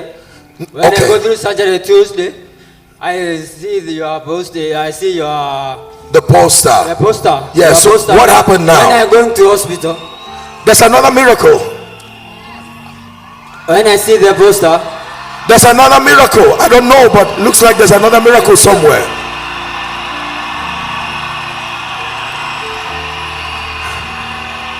I don't know what has happened, but I know there's another miracle. Yes, go ahead. Remember, I said 10 minutes. I have to teach. I have to teach. So what will happen is we'll just spread it. We'll do one here. We'll do one here. My goodness, there are so many miracles. So that the remaining people can register their testimonies, and then he will allow me teach. But go ahead. He was speaking. Let him finish. July miracle. And for those who are not that articulate, you can just help them so that we summarize very quickly what they're trying to say. So he's saying he had an accident in July last year. July last year. He saw the flyer on Tuesday. Yes. He came for the meeting. Yes. And today he has completely received his healing. Come on, give Jesus praise. He's able to lift his crutch up. Oh, I see another miracle. That's why you are rejoicing. Lift it up. We lift you high, Yahweh, Yahweh. Be lifted high, Yahweh, Yahweh. Yes, go ahead, Pastor. So there is another miracle here. She says when she was coming, she was having back pains, very severe back pains. Okay. She had to go to the medical tent. But right now, as you spoke, she completely is healed. Completely. She can bend. You bend. Go ahead. Do what you couldn't do. Bend. Bend. Come on, Kenya. Celebrate the God of miracles. Gone forever. Gone forever. In the name of Jesus. Yes, please. Hello, sir. How are you? Straight to the point. My miracle is that last week I made a vow to God and I told him I'd like him to use my voice. And since then I've been getting all sorts of attacks in my mouth, tonsillitis, sores, and toothache. This whole conference, my teeth have been hurting really badly. Yes. Until today. Until today. She says she has been completely healed. She's been completely healed. Yes. Healed forever. In the name of Jesus. It will never return to you again by the power of the Holy Spirit. Can we have, okay, let's just have two each, and then we'll just reserve the remaining for later. Go ahead. Good evening, sir. My name is Gloria. I was diagnosed by a blood clot. I almost died. I was in ICU for 8 days. A blood clot? Yeah. How long was that? It was 6 months ago. Okay. So, I've been praying about it. Last week, I went to the doctor. They told me, I did a D-dimer test. Like, everything came out well, but in my spirit, I was feeling no. And then I still had those cramps in my legs, and the cramps in my leg where the blood clot was found, and on my And what happened now? I couldn't step. Yes. I couldn't step down. I couldn't jump. Yes. So, when you said that we should release ourselves, I felt that I could jump. Look at this. She says she's healed. She can jump now, and there is no pain at all. Glory to Jesus. Glory to Jesus. Glory to Jesus. You're ready for one? Go ahead. One more over here. Yes. Good evening. I was so short-sighted. I could barely You were short-sighted? Yes. How long's that been? Oh, those are your glasses. Yes. Okay. But now I can see, I can read without even Completely. the glasses. Yes. I can see the numbers. That is Bill 809. Look at that. Look at that. Out Rhema feast. You couldn't do that before now. I couldn't without the glasses. The Lord has done it for me. I stand in awe of you. I stand in awe of you. Holy God, through whom all praise is due. I stand in awe of you. Apostle, yes, sir. I have one more miracle. Her name is Angeline. That's another miracle. Is that it? Something is happening there. Reverend Julian, what do we do with tonight?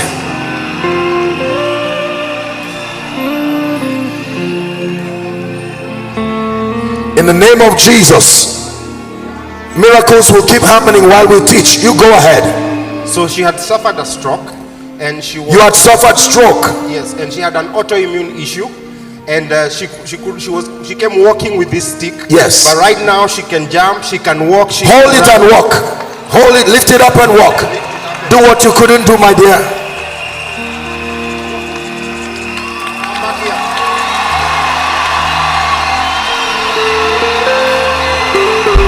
Glory to Jesus. Now listen, Kaya, I'll tell you something. Let me attention for a moment. When miracles happen like this, they are beyond a show that a man is anointed. Miracles are a statement from Jesus to his people. It's a revelation that he is alive. It's a revelation that he is exalted, the King is exalted on high. I will praise him. He is exalted, forever exalted, and I will praise his name. That's what they say, that he is the Lord, forever is heaven and earth rejoice in his holy name. He is exalted, the King is exalted on high. Listen, if you celebrate a man of God, if you celebrate the miracle and you forget to see Jesus through the miracle, then you missed the purpose of the miracle. It's beyond a man being anointed. It's beyond a great program happening. It's beyond a great testimony. Miracles are a letter from the Father to his people, revealing his love, revealing his might, so that the nations will know once again that this same Jesus, the same yesterday, the same forever, the same today and the same forever. This is why we take time to give witness to the resurrected Christ. Hallelujah. Can we take one more? We have one more. Okay, go ahead, Pastor. She got an accident in 2019. 2019. And they had to remove a bone from her leg. What's your name? Jedida. Jedida from Nairobi. From Nairobi. What happened to you? In 1 minute, very quickly. I got an accident, then later they found it was cancer. They removed the bone which never grew again. Which bone? The femur, the lower femur bone. Okay. I've had 9 surgeries since then. The last one I had in June in India. And what happened tonight? I've managed to walk from there to here. I have never walked. I've been bedridden. You've been bedridden? Oh. Everyone lift your hands to heaven and say thank you, Jesus.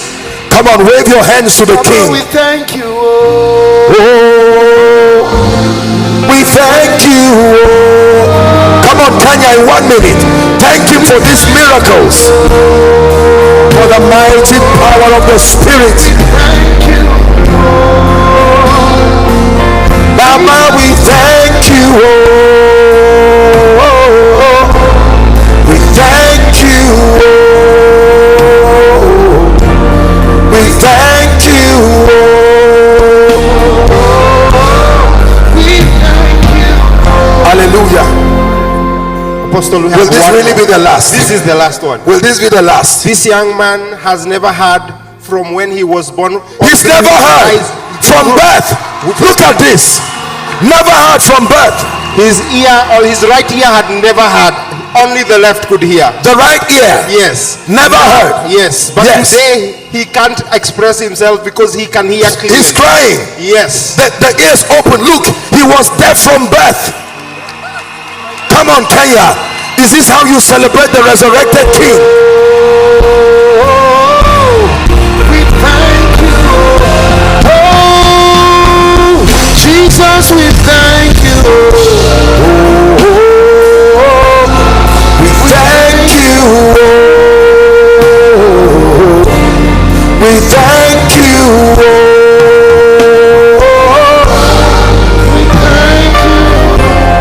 Father, I stand before your people and I stand before this nation.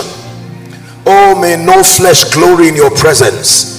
You have done this by your hand and by your finger, and we declare that the glory returns to you. Thank you for giving witness to your word. I pray in the name of Jesus that beyond a man, the eyes of your people will be fixed on Jesus, that they will see him exalted again, they will see him glorified in the name of Jesus Christ. Now, for the remaining miracles, my sincere apologies. Okay, beautiful. Here's what will happen. For those of you who have received miracles around the world, do let the organizers know that a miracle has happened to you. And for all of you who are in front here, I decree and declare that your miracles are permanent in the name of Jesus Christ. Can we give Jesus a big hand clap so I'm able to teach the word for a few minutes? In the name of Jesus Christ. Wow, what a night. So let me do my salutations proper. Reverend Julian, thank you. I honor you sincerely and I thank you for this opportunity that you've provided for us to serve his grace, his power, his wisdom. I truly appreciate you, and I want to thank my friend and brother Apostle Felix and his dear wife. Thank you so much, sir, in the name of Jesus. And to our fathers, Bishop Masinde and every other father who's here, and every man, woman of God, every intercessor, every prophet, apostle, everyone who serves the grace of God in the ministry, and those in government, those who are deserving of honor. Please accept my salutations and my honor tonight in Jesus' name. And to all of you who are here, took you a lot to be here. Bless you in the name of Jesus Christ. Amen. Right, so this morning I began my session with us, and for a quick recap, we established a few things this morning. Hallelujah. And I've been on a series with you, I Will Build My Church, and I like to teach methodically and to break them in series so that it guides your understanding and it makes your comprehension structured. So for the morning, we looked at part A of that series, I Will Build My Church. The emphasis on redefinitions. The emphasis was on redefining the church, and I'll do a quick recap on that shortly, and then it gives me room to introduce tonight's part of the teaching, and we'll be as brief. We have a little over an hour, and then hopefully we'll be able to resort back to our homes for the rest, so that we're back here tomorrow morning. I said a few things about the church. We're discussing the church of the Lord Jesus Christ, and I began by defining or redefining the church. And for those of you who were here, recall that I gave you three definitions. We considered the text from which this theme was derived from, Matthew chapter 16 from verse 13 to 18. So Jesus said, who do men say, coming to Caesarea Philippi, he said, who do men say that I the Son of Man am? And some said, you are Elijah. Some said, you are Jeremiah, you are one of the prophets. And then he told his disciples, then who do you say that I the Son of Man am? Peter replies him and says, I know who thou art Christ, the Son of the living God. And he says, Simon Barjona, flesh and blood has not revealed this to you, but my Father who is in heaven. And he says, you are Peter, and upon this rock I will build my church, and the gates of hell will not prevail against it. And so we established a few things. Number one, we gave three definitions for the church. Number one, we said the church of the Lord Jesus Christ, as Jesus intended to be, is his strategy. So the church is first God's strategy. Beyond a congregation of people, beyond buildings, beyond conferences, beyond pastors leading people, it is God's strategy. The only strategy known on earth that sustains the power to drive God's program, God's prophetic program to fruition, the only power, the only strategy known on earth to be able to withstand the gates of hell, the arsenals of hell, is called the church. Hallelujah. Then number two, we said the church has to do with men and women who have come into Christ, those who are of faith, those who belong to Christ, those who have been joined to Christ and they have become one spirit. So anyone at all, from any nation, any tribe, any tongue, who's come to Jesus, declared his lordship over their lives, they are born again, the Bible corporately calls those people the church. And then number three, we said the church now represents the institution. The institution that the Bible calls the pillar and the ground of truth. The church, by God's design, should be the richest and the purest custodians of moral excellence, the richest and the purest custodians of love, the fruit of the Spirit, you may say. So the church is a strategy. The church represents men and women who are in Christ, and the church is also an institution. Hallelujah. Praise the name of the Lord. And then we considered the revelation that Jesus built the church upon. I told you in the morning, if you recall, that if the church is built on any other foundation aside Jesus Christ, it is not his church and it will not stand the test of time. We examined that the church can be built around giftings, even if it's the gift of the Spirit.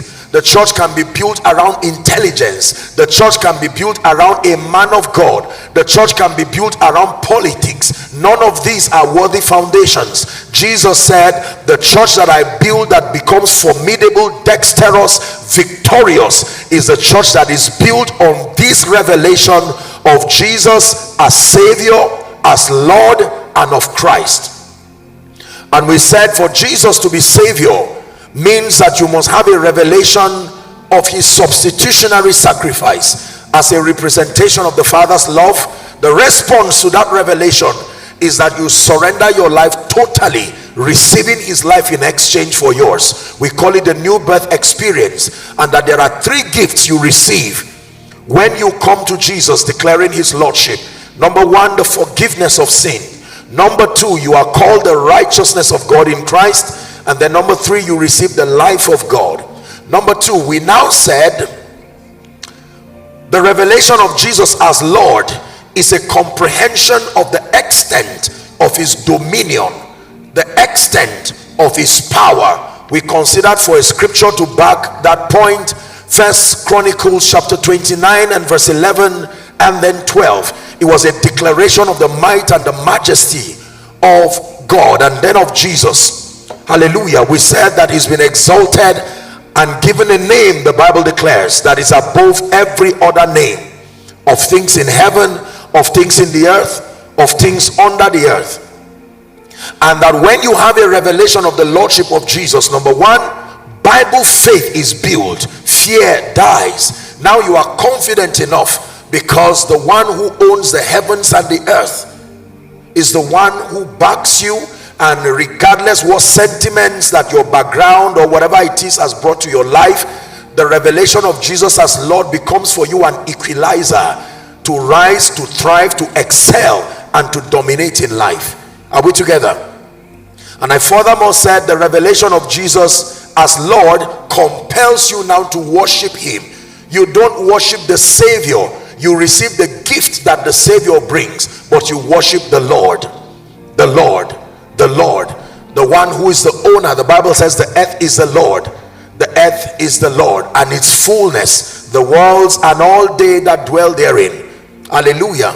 The Lord said to my Lord, sit thou at my right hand until I make your enemies your footstool, and so on and so forth. And then finally, for our discussion this morning, we looked at the revelation of Jesus as the Christ. The word there is Messiah.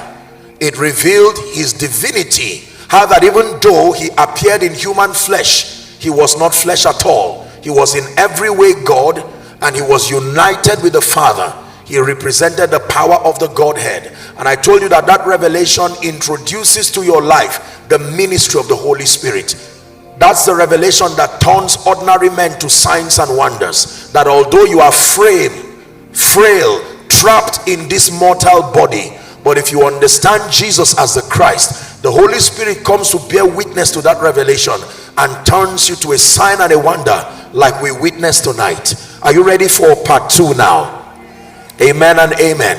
So we're looking at I will build my church, and for tonight we're looking at the architecture. Part 2. We'll be looking at the architecture that was deployed in building the church, the pattern that have been given for the building of the formidable church, and that if for any reason that pattern is violated, you will not have a victorious church. Pray in the Spirit for 1 minute if you are able to, and let's look to the Word of God for the time that we have. Glory be to the name of the Lord.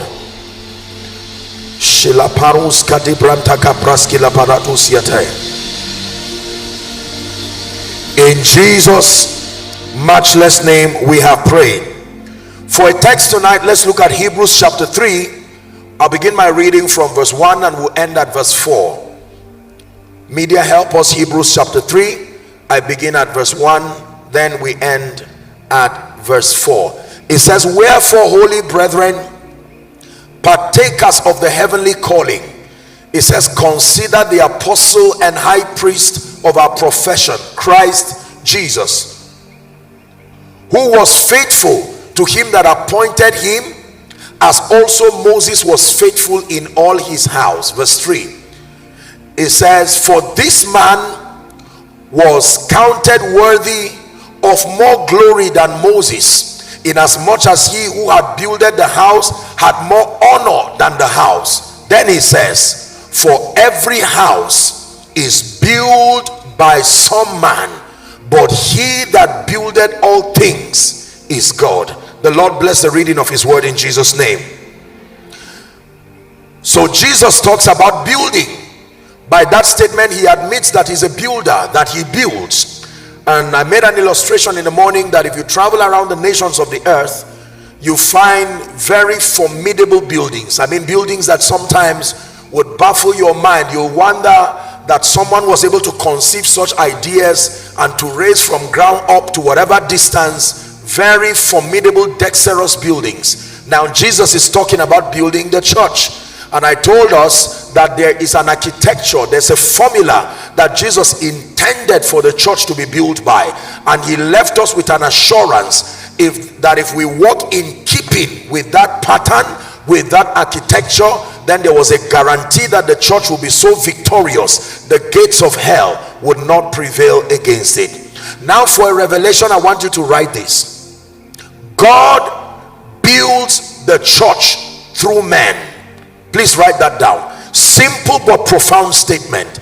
God builds his church through men. So he is the builder, but he builds his church through men. And it's very instructive that we understand this. God builds through men. He builds destinies through men. He builds men through men. He builds his church through men. He advances his program through men. Hallelujah. Praise the name of the Lord.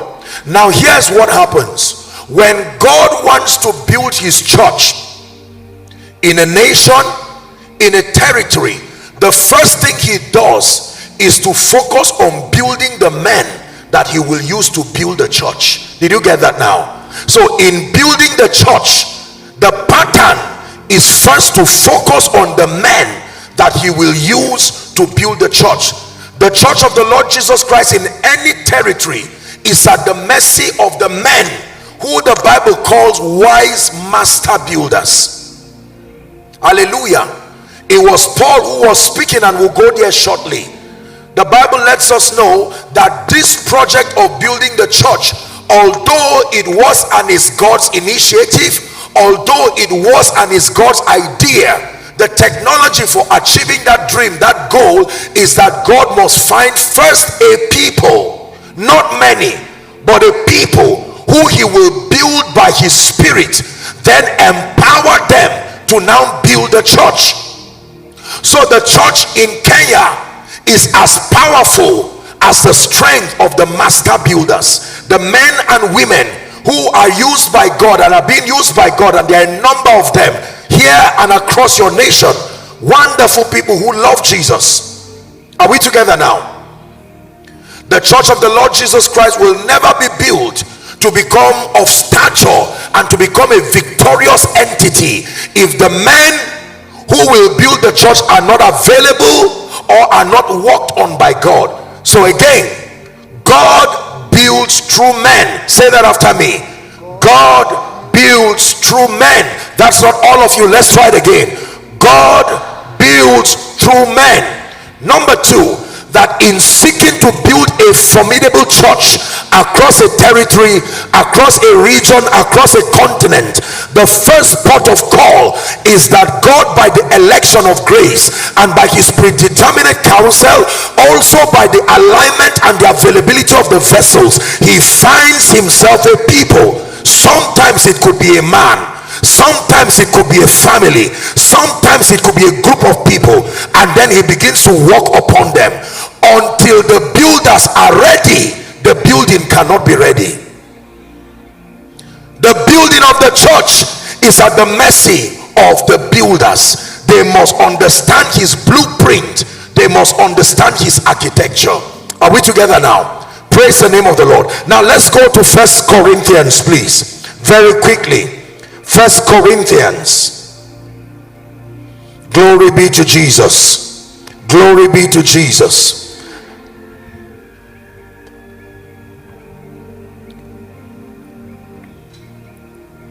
1 Corinthians chapter 3.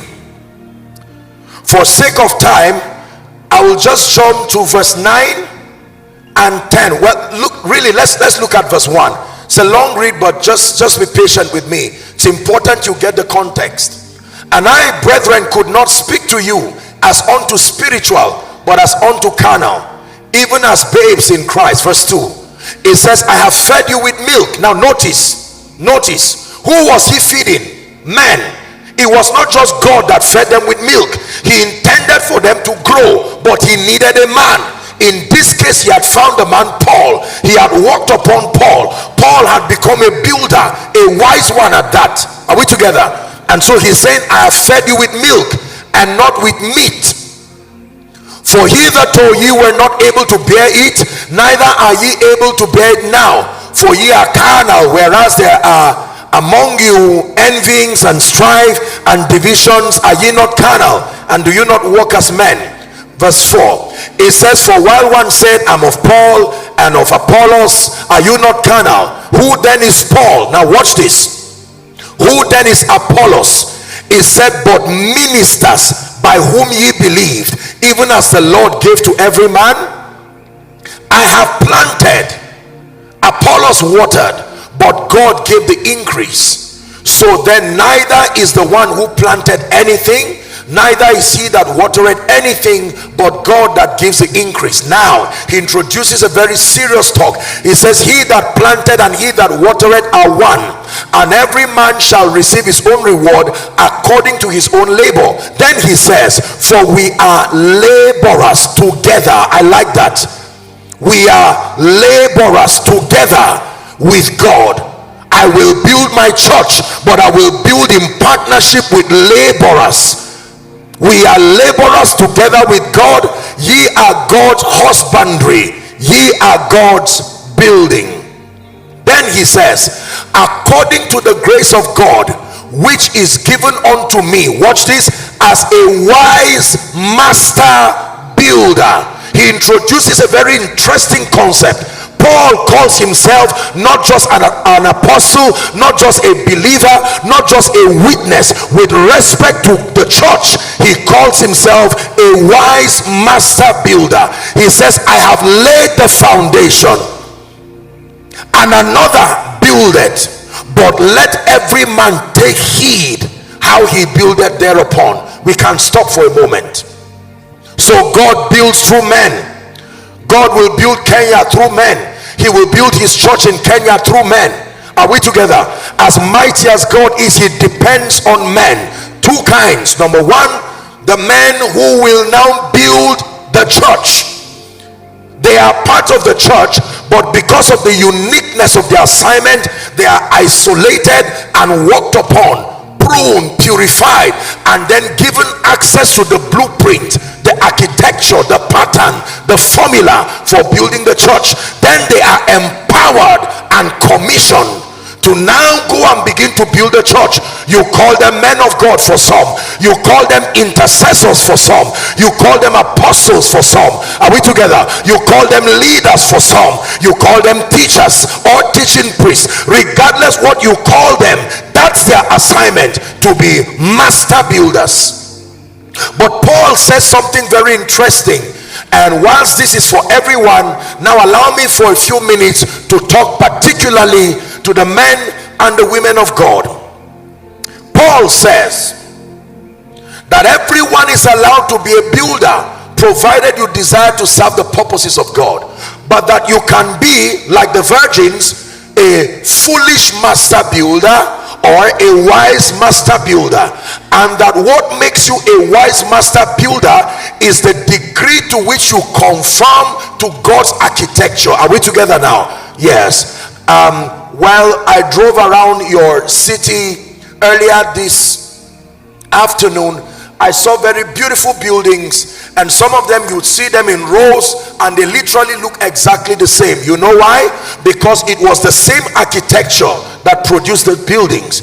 I can literally take the architecture of a building somewhere in your city, take it down to Nigeria, and all things being equal, or any other nation, I'd replicate it literally verbatim, that when you see it, you'll not even know the difference whether or not you're in Kenya or Nigeria or Ghana or South Africa or Europe. The power is in the architecture. Are we together now? It means if the church understands that architecture, a believer in Nigeria and a believer in Kenya and a believer in New York and a believer in Kuwait and a believer in Gabon, when we all meet, we should look like family, because it was the same architecture that built us. Are we together now? Yes.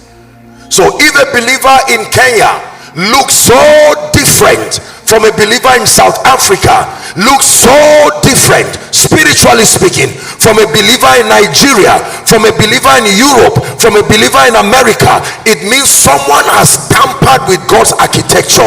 Someone is not doing a good job in building the church.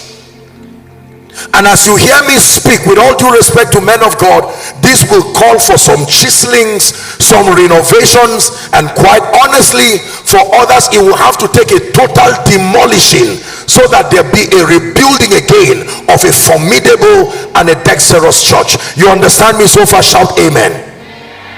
So let's talk for a moment about the wise master builder. Now listen, God has a picture of the kind of people he calls the church, and to achieve that goal of building these formidable men and women, the Bible says in Ephesians chapter 4 from verse 7, to get that plan done. Remember, I told you he builds through men. He says, but unto every one of us is given grace according to the measure of the gift of Christ. Verse 8, it says, wherefore he saith, when he ascended up on high, he led captivity captive, and he gave gifts to men. Gifts to men. Those gifts were not talents. Those gifts were not like wisdom and all of that. He gave men as gifts, men as builders, men as custodians of his architecture to build men. Are we together now? Verse 9. Verse 9. He says, now he that ascended is the same that descended to the lower parts of the earth. And then the Bible says that he gave unto some after his ascension. Notice, he did not give everybody. He gave unto some by the election of grace, by the privilege of his mercy. He called them and he said, you know what, I intend to build a formidable army called the church, but you have found grace in my sight, and I have singled you out, and I will train you, mold you, prune you, and deliver unto you the blueprint. You are not a good master builder until you have the palm of your hands.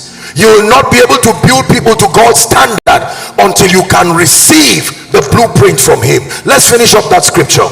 So the Bible says he gave unto some apostles, he gave unto some prophets, he gave unto some evangelists, he gave unto some pastors and teachers. Why? For the perfecting. There you have it. The word perfecting there means the maturing, that they come as wise master builders, working in synergy regardless their differences, to build God's people for the maturing of the saints, that the saints now matured will do the work of the ministry, the advancement of the kingdom, for the edifying of the body of Christ. 13. This right there is God's project. Until we come to the unity of faith and of the knowledge of the Son of God, until we come to a perfect man as a people, unto the measure of the stature of the fullness of Christ. Everybody say the fullness of Christ. Shout it, Kenya. Say the fullness of Christ. So this right here is God's project for you and I. This right here is God's project for the church. In another portion of scripture, Paul calls it the hope of his calling, that when you were saved, God saved you with an intent, a desire that you grow, you attain unto a state of maturity and stature, that from an infant you grow, you are built, you are trained. Are we together? This project right here is the journey that translates infants until they become witnesses. Your journey of spiritual growth is not ended until you become a witness. You start as an infant, then you grow as a believer, a young believer, then a transformed believer, then an empowered believer, and then you become a witness who is now sent to bring others and help in that building project. Are we together now? The reason why the church seems to be far short of God's standard is because, number one, the builders, with all due respect, are not wise master builders. We have built based on our ideas. We have allowed technology to unnecessarily tamper with the architecture. We have allowed the age to tamper with the architecture. We've allowed our feelings, our sentiments, our biases, our prejudices to tamper with the architecture. And so whilst we are about preaching, whilst we are about teaching, whilst we are about holding conferences, whilst we are about holding all kinds of meetings, we are building believers. But when you look at them in the spirit, you will see all versions of lopsidedness. Something is wrong, not with your zeal, not with your voice, but the architecture. The average man of God cannot define with intelligence the kind of people he's raising.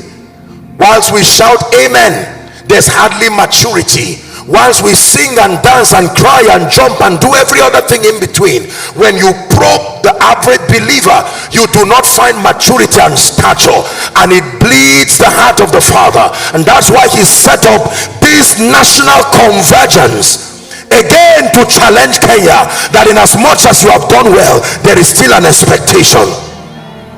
God desires a people formidable, not just one or two or three people. Let me tell you this project has been so slow in coming to fruition. And that's what has led to what we call celebrity Christianity today. Because it seems like while so many people are not interested in being built, or for the builders in understanding the full implication and the responsibility that's been given to them, we find in every generation, in every territory, a few people who give God attention, a few people who decide to consecrate and dedicate their lives in prayer, in the word. And now those people very quickly mold and grow and become a portrait. And these are the ones the nations now turn and call them anointed. They say you are full of revelation. They call you pastor, and sometimes it now begins to lead to worship. That individual you are celebrating is God's standard for everyone, not just for one person. Are we together now? So the idea is not just to have one Joshua Selman, one Reverend Julian, one Pastor Nathaniel Bassi. No. He sends us as samples so that we become an embodiment of the possibilities that can happen when you allow yourself to be built. The goal is to have a replication.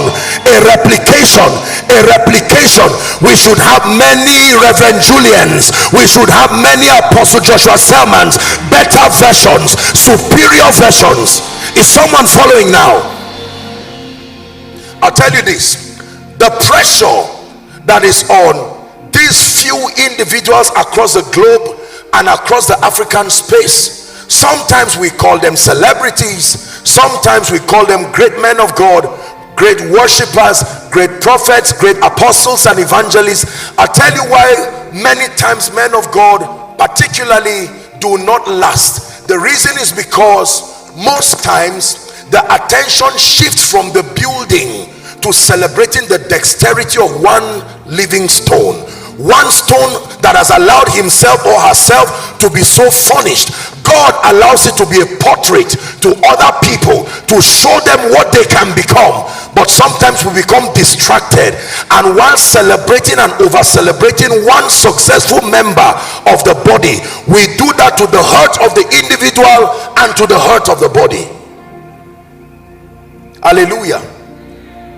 It should never be that it's only when Apostle Joshua Selman comes to Kenya, or Reverend Julian, or Pastor Nathaniel Bassi, or Apostle Felix, or any great father of faith that will have miracles and signs and wonders.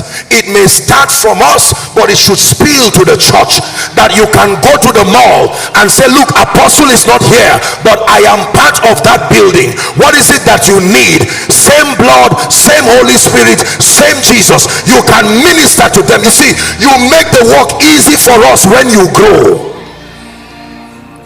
The refusal of the body to grow puts pressure on a few people until they break down. But something is changing, and it's changing beginning from Kenya and across the eastern part of Africa. God is raising a mighty army, not just a few people. He's starting with a few people. He's used a few people to model his possibilities. But my brother, my sister, hear me. Meetings like this should show you what God can do with men in mass. If one man raised by God, furnished by God, can produce this kind of result, you imagine what happens if there are 10 Pastor Julians, if there are 20 Pastor Julians that become expressions, you see, following him as he follows the Christ. There'll be no room for Satan in Kenya, I tell you. Is someone learning? So God builds by finding certain men and women, and by the privilege of the election of grace, he begins to work upon them. A thorough work, a sacrificial one. Listen, ladies and gentlemen, I will announce to you, it may not be all of you, but I believe with all my heart that scattered among the tens of the thousands of people here and the many following, there are a few people who came for this conference to be enlisted, not just as part of the building alone, but part of the builders. God is still looking for builders. Oh, I sense a Nehemiah anointing here.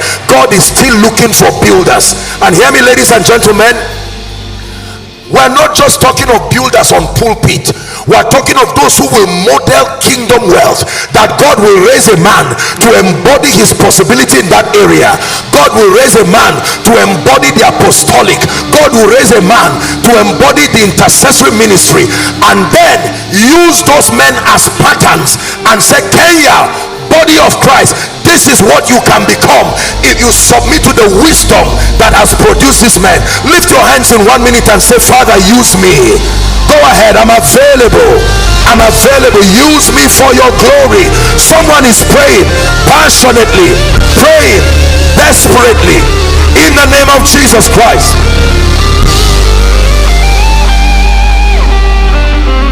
Hallelujah. Praise the name of the Lord. So listen, the church is essentially, the church of the Lord Jesus Christ is made up of three entities united in one.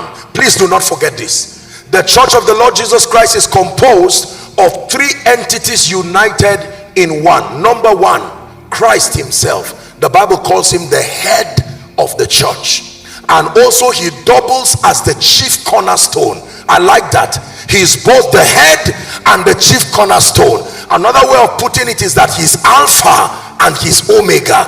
When you go to the base of the church, he's there. At the top of it, he's there. He's the standard and the reference. The Bible calls him the chief cornerstone, and then the Bible calls him the head of the church.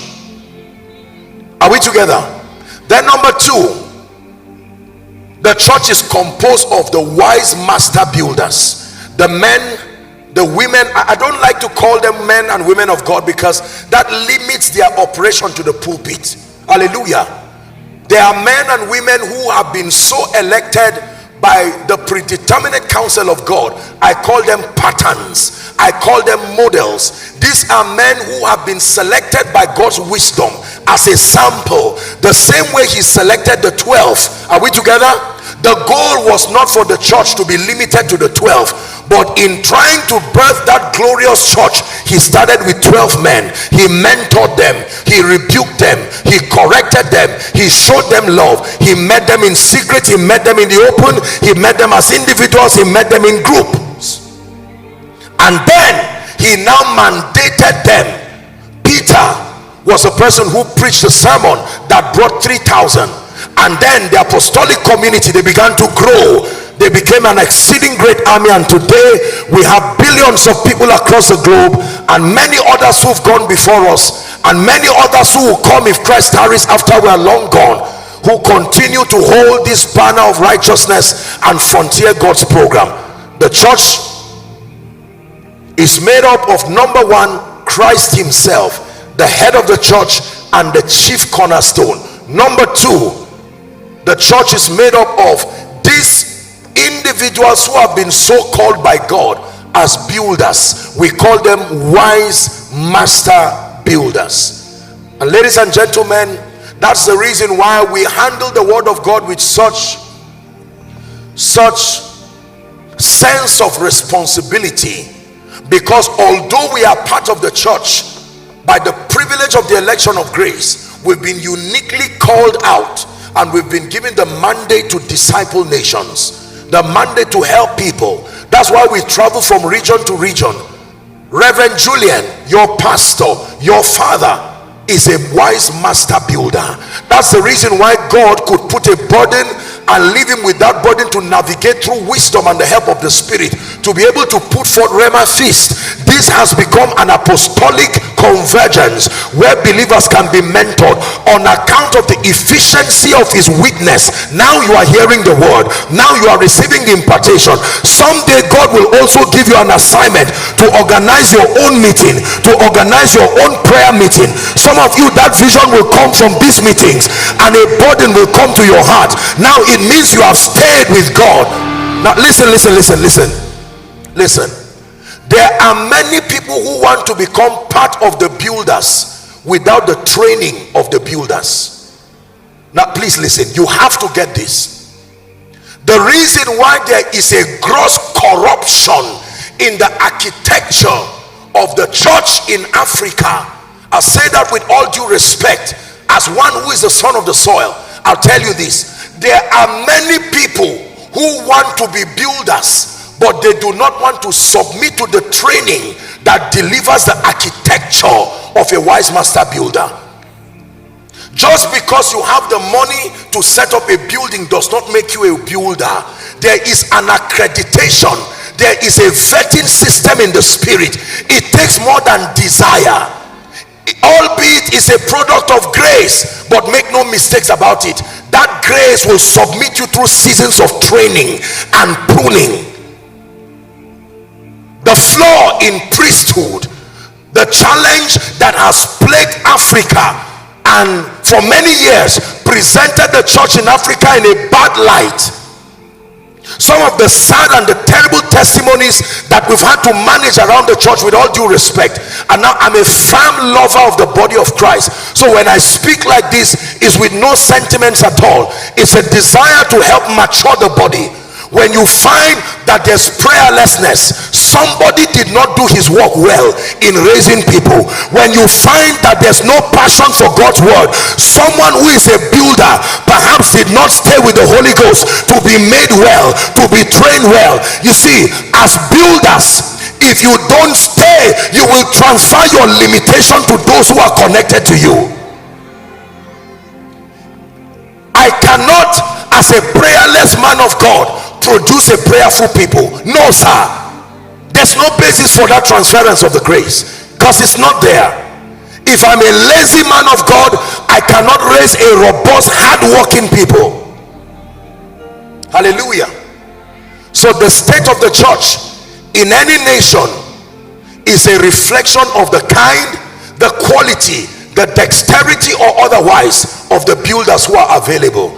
Ladies and gentlemen, I have good news for you. From Rhema Feast 2025, in addition to those who are already serving, I can tell you God is still in need of many builders.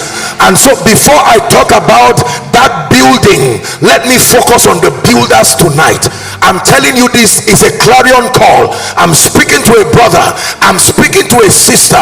I know you think there are enough men of God already. I know you think there are enough prophets already. I know you think there are enough apostles already. Not enough for the army, not enough for the kind of building God intends to build.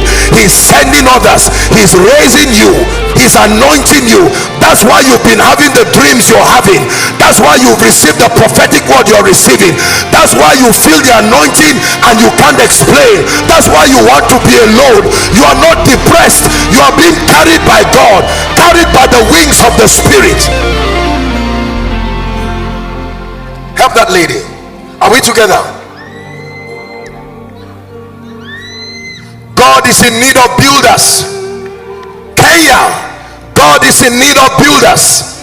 East Africa, we need to reduce the pressure that is on those who are already doing the job well.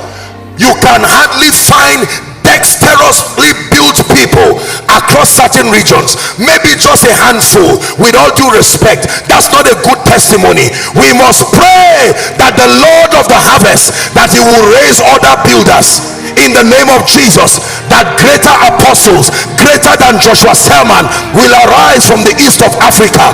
That's my desire, that's my prayer. The days of celebrity Christianity is ended. God is looking for serious men, serious women. Hallelujah. My assignment tonight is to call on the Nehemiahs, those who have the burden over God's building. That Nehemiah was in the palace, he had no business being concerned about his people. He was fine all by himself. But when the Spirit of God begins to search for a builder, all of a sudden you start having dreams, seeing yourself on the crusade ground, and you're wondering, God, what are you doing with my life? Aha, his hand has come upon you. That's the builder. It's the nudging of the Spirit. And I came to raise a clarion call over Kenya by the apostolic. I'm telling you this by the Spirit. Builders, arise. Builders, arise. Apostolic builders, arise. Evangelical builders, arise. Prophetic builders, arise. Intercessory builders, arise.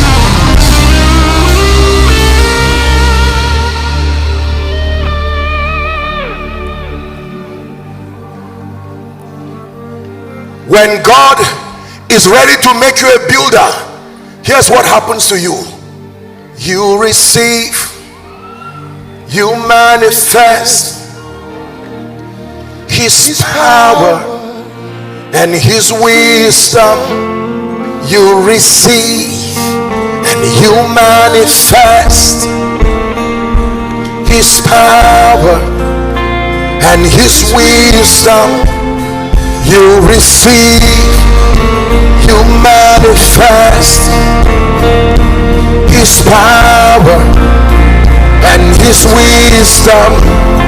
You receive, you manifest his power and his wisdom.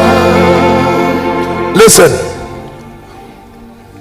this is not a pastor's conference, but ministers of the gospel and all who desire to be builders. Let me give you a formula for building the fullness of Christ in men. A man of God intending to build by God's architecture must focus on building three aspects of God in all men. Church of the Lord Jesus Christ in Kenya, with all due respect, co-laborers in the gospel, those who have labored and do labor in the gospel, allow me for a moment, by the privilege of the election of grace, to help strengthen your hand and strengthen your understanding as far as raising a victorious army is concerned. I'll tell you this: as mighty as God is, there are three aspects of him that if you can transfer to men, you have transferred the fullness of God. Number one, the first area every man of God and every builder must focus on in raising the church, are we together, is to see to it that the nature of God finds expression in men. The first area to focus on in building the fullness of Christ in men is the nature of Christ. The nature of Christ. And that starts with salvation, that they receive the life of Christ, and then the fruit of the Spirit. You see, let me tell you this: no matter how anointed you are, the real proof that you have met Christ is that his nature must find expression in you. There are many builders who do not have the nature of Christ. That's the reason why sometimes they are called wolves. Are we together? The nature of Christ. That when you see Apostle Joshua Selman, beyond the anointing and beyond revelation, the proof that I've met Christ is that you must see his nature. Are we together? Now let me tell you this: when the Holy Ghost comes in partnership with the builders to walk men, when people get saved, the next assignment is to allow the word of God and the ministry of the Spirit to do a deep inner work in them. You see, all this unforgiveness, envy, lust, jealousy is proof that the nature of Christ has not found expression in men. And that's the assignment of the builders. Don't just give people commissions without building them. There must be a thorough discipleship program that builds the nature of Christ in men. Preachers, listen to me again. Beyond conferences and conventions attend to a mixed multitude. There must be an intentional, methodical discipleship program that builds the nature of Christ in men. You can come an angry man, but if you remain an angry man after 5 years, something is wrong with either the architecture that is building you or your own yieldedness. Is someone learning now? It says, by this shall all men know that you are my disciples. Not just when you pray in tongues, not just when you fall under the anointing. There are many people who are not like Christ. They don't talk like Christ. They don't behave like Christ. They can preach powerfully, but beyond the pulpit, no. There are many businessmen who don't have the nature of Christ. They will pray in tongues and bribe thereafter, and cheat thereafter, and cut corners thereafter. And don't tell me it does not matter. Oh, it does. That's the assignment of the grace of God, to empower you so that you conform experientially to the image of Christ. Paul says, my little children, of whom I travail in birth until Christ. Kenya, I tell you this, when the church begins to rise in character and moral excellence, you will command the attention of the government. Who are these people who look like Jesus? Everywhere, on the streets like Jesus, in the mall like Jesus, on the pulpits like Jesus, in your homes like Jesus. When husbands treat their wives like Jesus, when wives treat their husbands like Jesus, when children treat their parents like Jesus, when men of God treat their congregation like Jesus. The nature of Christ. You do not build the fullness of Christ if you ignore walking in partnership with the Holy Spirit to draw out the nature of Christ. Is someone listening? Please lift your hands in 1 minute. Our time is almost done, but I want you to pray and say, Father, do a work in me, purify my heart. Everyone, this is not just for men of God. Go ahead, lift your hands high to the heavens. Purify my heart by the Spirit of grace, by the washing of the water of the word. Everything that does not make me like Jesus, let it die here tonight. The jealousy, the envy, the lusts, the pride, the prejudices, the anger, the bitterness. Even if you're a man of God, doesn't matter how long you've been in ministry, it's time for the nature of Christ to be revealed through the body of Christ. The nature of love, the fruit of the Spirit, peace, gentleness. Kenya, you pray to be a reflection of Jesus, full of grace and truth, full of love.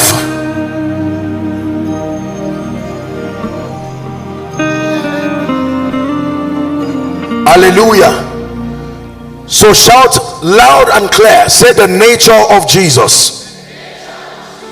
When you get back home, please, for a study, read Galatians chapter 5 from verse 16 down to 22. Then read the whole of Colossians chapter 3 and the whole of Colossians chapter 4. Please let that be an assignment for your spiritual growth, that when you go back home, Galatians chapter 5 beginning at verse 16 down to 22, then the whole of Colossians chapter 2, chapter 3 and chapter 4. All of these portions of scripture talk about conforming to the image and the character of Christ. I'll tell you this sincerely, as a man of God, my highest desire is not just to pack stadiums with people and to minister across the globe and to be a known voice and a celebrity. I desire that daily, as I die to the flesh, daily as I yield to the Spirit, daily as I grow in the word, daily as I submit to the ministry of prayer, that Christ will be formed in me. That when people look at me, I will remind them of Jesus. I become a living epistle. I don't just want people to know me by the emblem of power. I want them to first see his nature. Is someone learning now? The nature of Christ. The cure to crime, the cure to violence, the cure to some of these things that happen around society is that men and women, even if believers, have not conformed to the nature of Christ. So we pray in tongues on one hand, and then we behave with all due respect as if we never knew Jesus. Politicians, with all due respect, I came in the spirit of love. Can we submit ourselves to the Holy Ghost and submit ourselves to the accredited builders, so that we begin to cultivate the nature of Christ, the nature of love, the nature of peace, the nature of forgiveness. Don't allow unforgiveness rest in Kenya. Don't do that. No, as Christ forgave you, forgive everyone. Are we together now? The Bible says to owe no man nothing but love. I don't care who's hurt you, and while I understand your pain and your trauma, for someone I came tonight to speak to you, it's time to let go unforgiveness against institutions, against individuals, against preachers. I know the man of God lied to you. I know he manipulated you on their behalf. We are sorry. on behalf of any man of God who has manipulated you around Kenya, who has misled you, take it from us as representatives of Jesus. We are sorry. The army is still being built, and in the name of Jesus Christ, by conferences like this, God is going to raise mighty people, a purified builder, a dexterous builder, a consecrated builder who will build his army. Hallelujah. Now hear me. I'm speaking by the anointing of the Spirit. Allow me for a minute to encourage young men and women who are rising to do ministry. I want to give you counsel. Please listen. Take this as a fatherly counsel, a brotherly counsel, and an apostolic counsel. Be mindful of who you allow to mentor you. Don't fight people, don't hate on people, but be serious with God and be serious with your destiny, to not bend your head over to jokers and unserious people. Are we together now? Yes. Do not allow anyone downplay consecration. Do not allow anyone downplay prayer.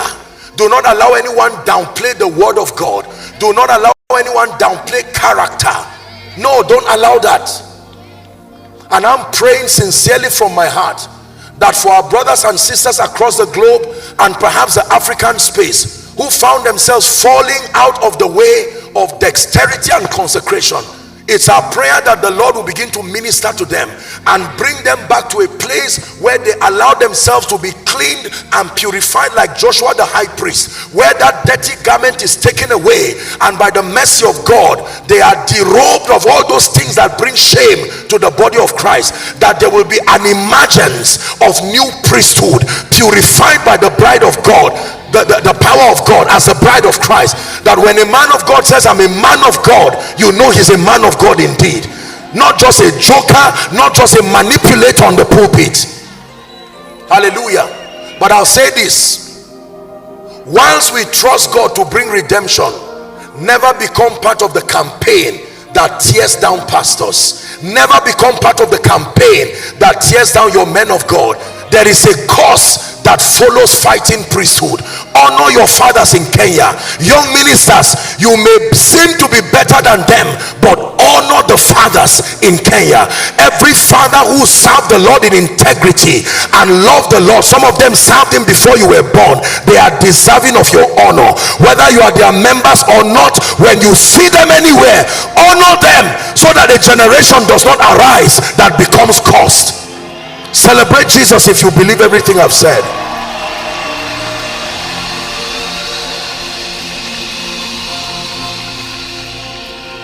Hallelujah. We're wrapping up.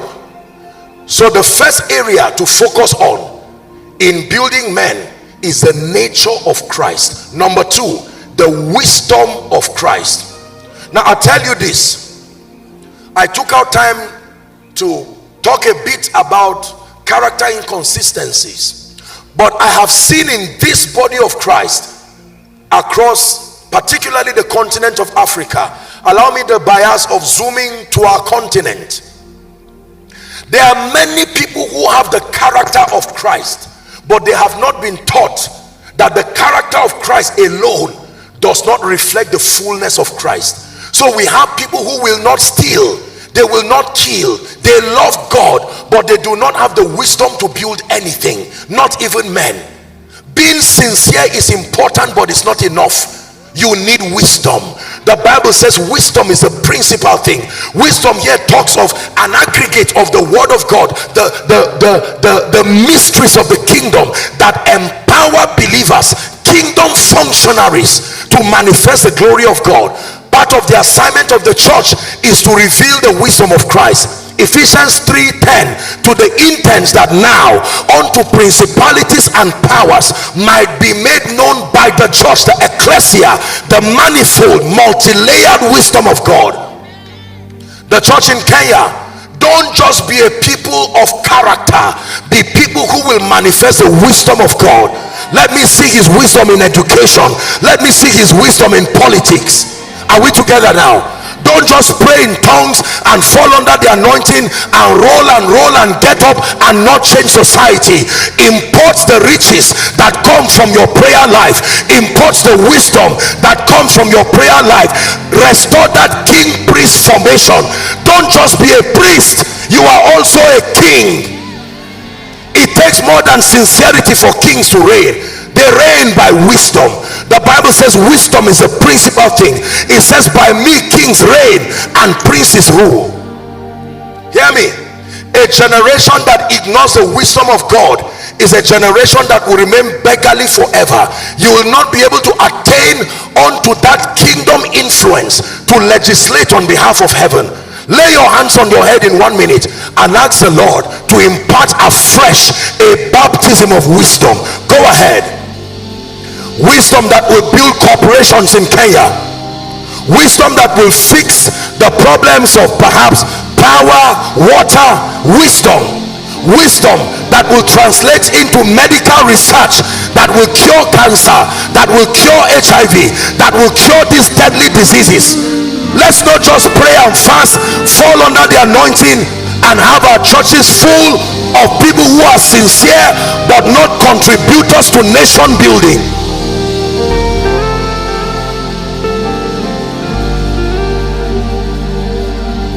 Hallelujah. So the nature of Christ in building men. Number 2, the wisdom of Christ, responsible for mighty works. I'll give you number 3 and then we wrap up. My time is up.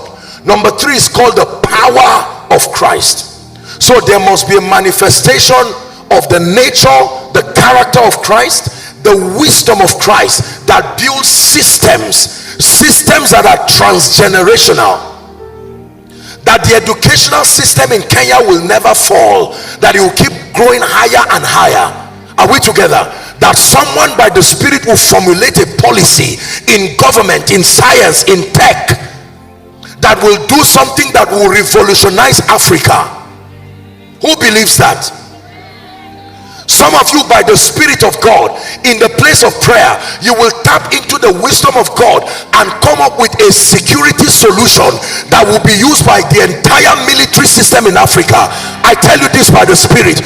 You will come up with such a formidable solution.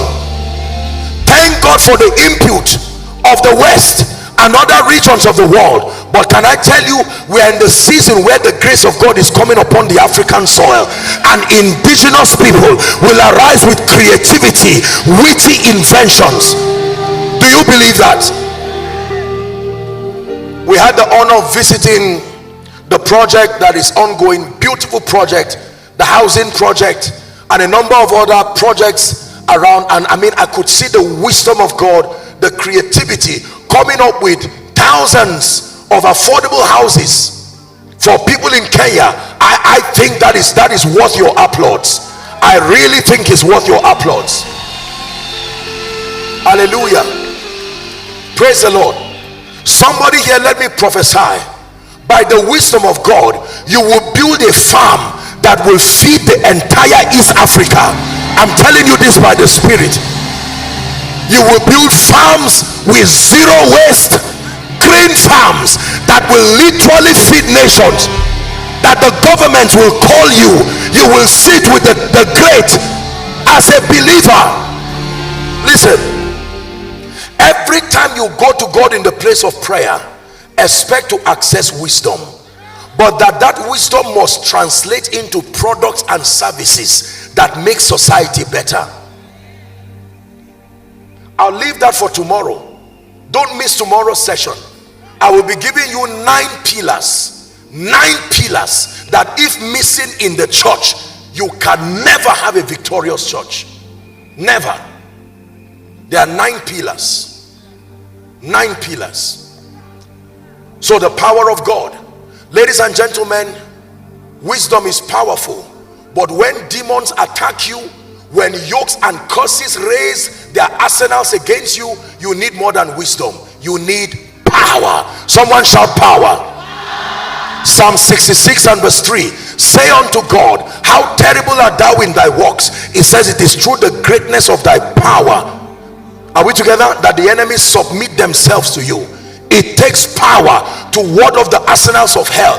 Don't you think Satan will fold his arms and allow the purposes of God to thrive in Kenya? Not on your pulpit, not in your schools, not in the hospitals. Satan is a stubborn and determined spirit. It will take power to keep him at bay. I'm looking at my left and right, and I'm seeing a generation of power. Men and women who are not just full of the character of Christ, men and women who are not just full of the wisdom of Christ, but they are full of power. Someone shout power. Shout power. As a man of God, say power. As an entrepreneur, say power. As a professional, say power. As a politician, say power. Hallelujah.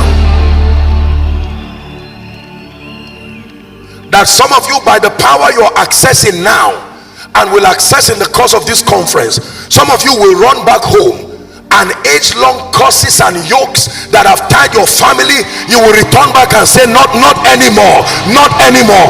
After Rhema face, I come in the name of the Lord. Every devil have been called out of every tribe and every tongue in the name of Jesus Christ. You believe that? Shout amen. Please rise up on your feet. Please all stand if you can. All stand if you can. The generation that rejects the power of God is a generation that will not be able to birth the fullness of God's purposes and will not be the portrait of the victorious church. Please all stand. We're going to do something now. My time is up. I plead for just 5 minutes, and that will be fine to tidy up what I need to do. Everyone stand. I'm going to ask Pastor Nat to just blow in worship for a minute. And whilst you are standing, something is going to happen to you right where you stand. For a man of God, there will be an impartation like the dew of heaven. Please don't lose focus. Let your eyes be on Jesus. For some of you, your mother prayed 20 years for this night for you.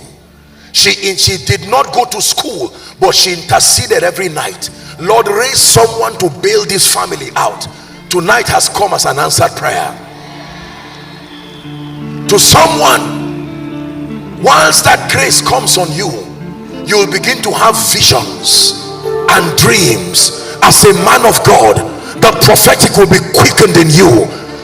Genuinely authentic prophetic, that you will see and you will interpret the purposes of God over Kenya and over East Africa.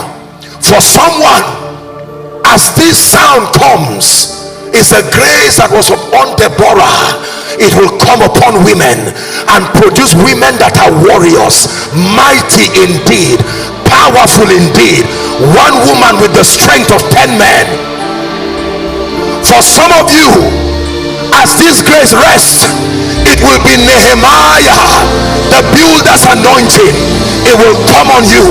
You will build companies, you will build conglomerates that will serve the purposes of the kingdom.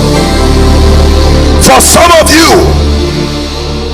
as you stand in this atmosphere, is the grace that came on fathers like Reinhard Bonke, the grace that came on fathers like Maurice Orulo.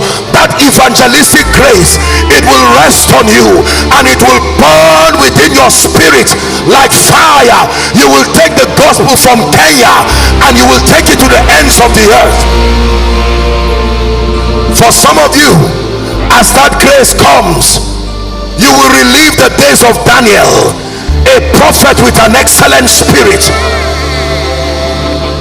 making things happen in the political space, making things happen in the governmental space. You will rise from a nobody until you lead many quarters of leadership, political leadership, governmental leadership, in the name of Jesus Christ. Hear me. For some of you, as this grace comes upon you, the healing anointing, oh, the healing anointing, like it was in the 70s, the healing anointing like it was in the days of T.L. Osborne, the healing anointing like it was in the days of Papa Hagin, it was in the days of R.W. Shambach, the days of Emmy Semple McPherson, the days of Smith Wigglesworth, it will come again. For some of you, it's the grace of an intercessor like John Knox, the grace of an intercessor like E.M. Bounds, the grace of an intercessor.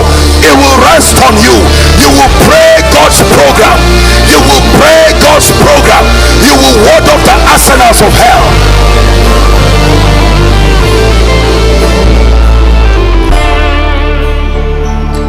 Hallelujah. Let me have your attention. This is holy ground. For the next 2 minutes, Pastor Nat is going to blow this shofar. It's not music, ladies and gentlemen. It's a key. It's going to open up a gate, and there will be a flooding by the Spirit. He will rest upon you one by one, group by group, assembly by assembly, ministry by ministry, assignment by assignment, in the name of Jesus Christ. For the next 1 minute, let your attention be on Jesus. For those who are following across the globe, God is visiting Kenya. The church is rising. We are restoring the architecture, the pattern that builds a people who are dexterous and productive, who are of dominion and of power. Pastor Nasa, yes. Shalaka paradox. Rateka patakata balakata. Shamanda silakapa. Oh, let it fall like rain. Shall come to pass in the latter days. I will pour my spirit upon all flesh. Your sons and your daughters will prophesy. Your young men will see visions upon the handmaids. Father, rest upon Kenya. Rest upon Kenya. Rest upon East Africa. Come again as a mighty God.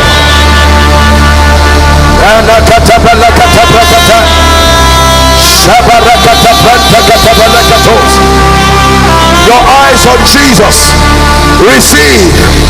That oil is resting on you, resting on your ministry, resting on apakatos katapeta. It's a new season for the church in Kenya. It's a new season for the church in East Africa.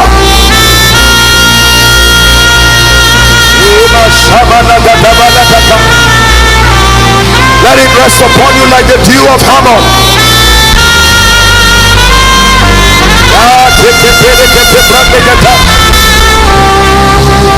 That fire, like it came upon our fathers.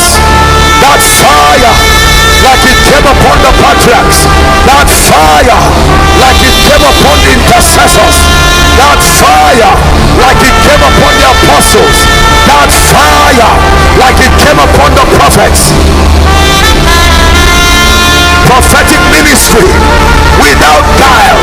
Prophetic ministry with accuracy, with word compliancy, and with character. Arise from Kenya, mighty prophets, seers, arise. Those who will hear the counsel of God, and they will direct the body of Christ to a greater level of accuracy. Apostles arise, Nehemiahs arise, builders arise, captains of industry arise. Let the church arise from the ashes of our weaknesses, the ashes of our mistakes, the ashes of our past, the ashes of our limitations, the corruption of God's architecture. Let there be a restoration. Let there be a restoration of divine patterns. Let there be a restoration of character, a restoration of wisdom, a restoration of power, the fullness of Christ.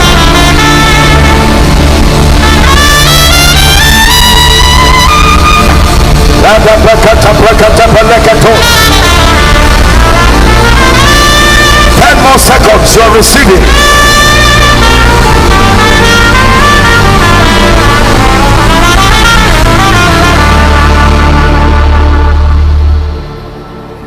Hallelujah.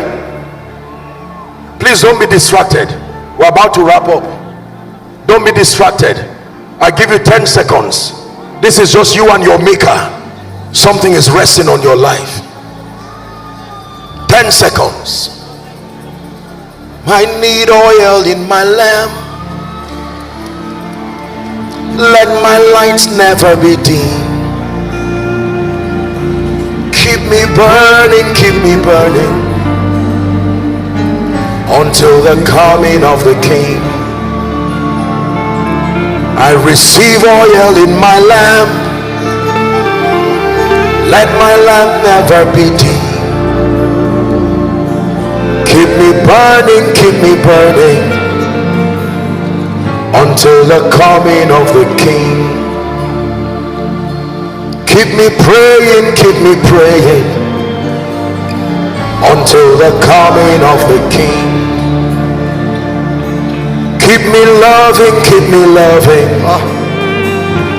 until the coming of the King. Keep me bowing until the coming of the King. Keep me growing until the coming of the King. Hallelujah. Hallelujah. Hallelujah. I'll make the altar call now, but I'm inspired in my heart to say this. Reverend Julian, I know that you may not want me to say this. You are a very simple and a good man, but I can tell you this on behalf of the Lord Jesus Christ. Thank you for the alignment in the spirit. Thank you. I know when God moves upon a land, only God can tell how many destinies, the fruits of this encounter. Reverend Julian, I can tell you this as an apostle of the Lord Jesus Christ. The Lord bless you and thank you for aligning with the spirit, for being spent. Come on, Kenya, let's honor a true veteran. Thank you. Thank you. Thank you for staying through. Thank you for crying yet pushing. Thank you for fasting yet pushing. Thank you for your humility. Hallelujah.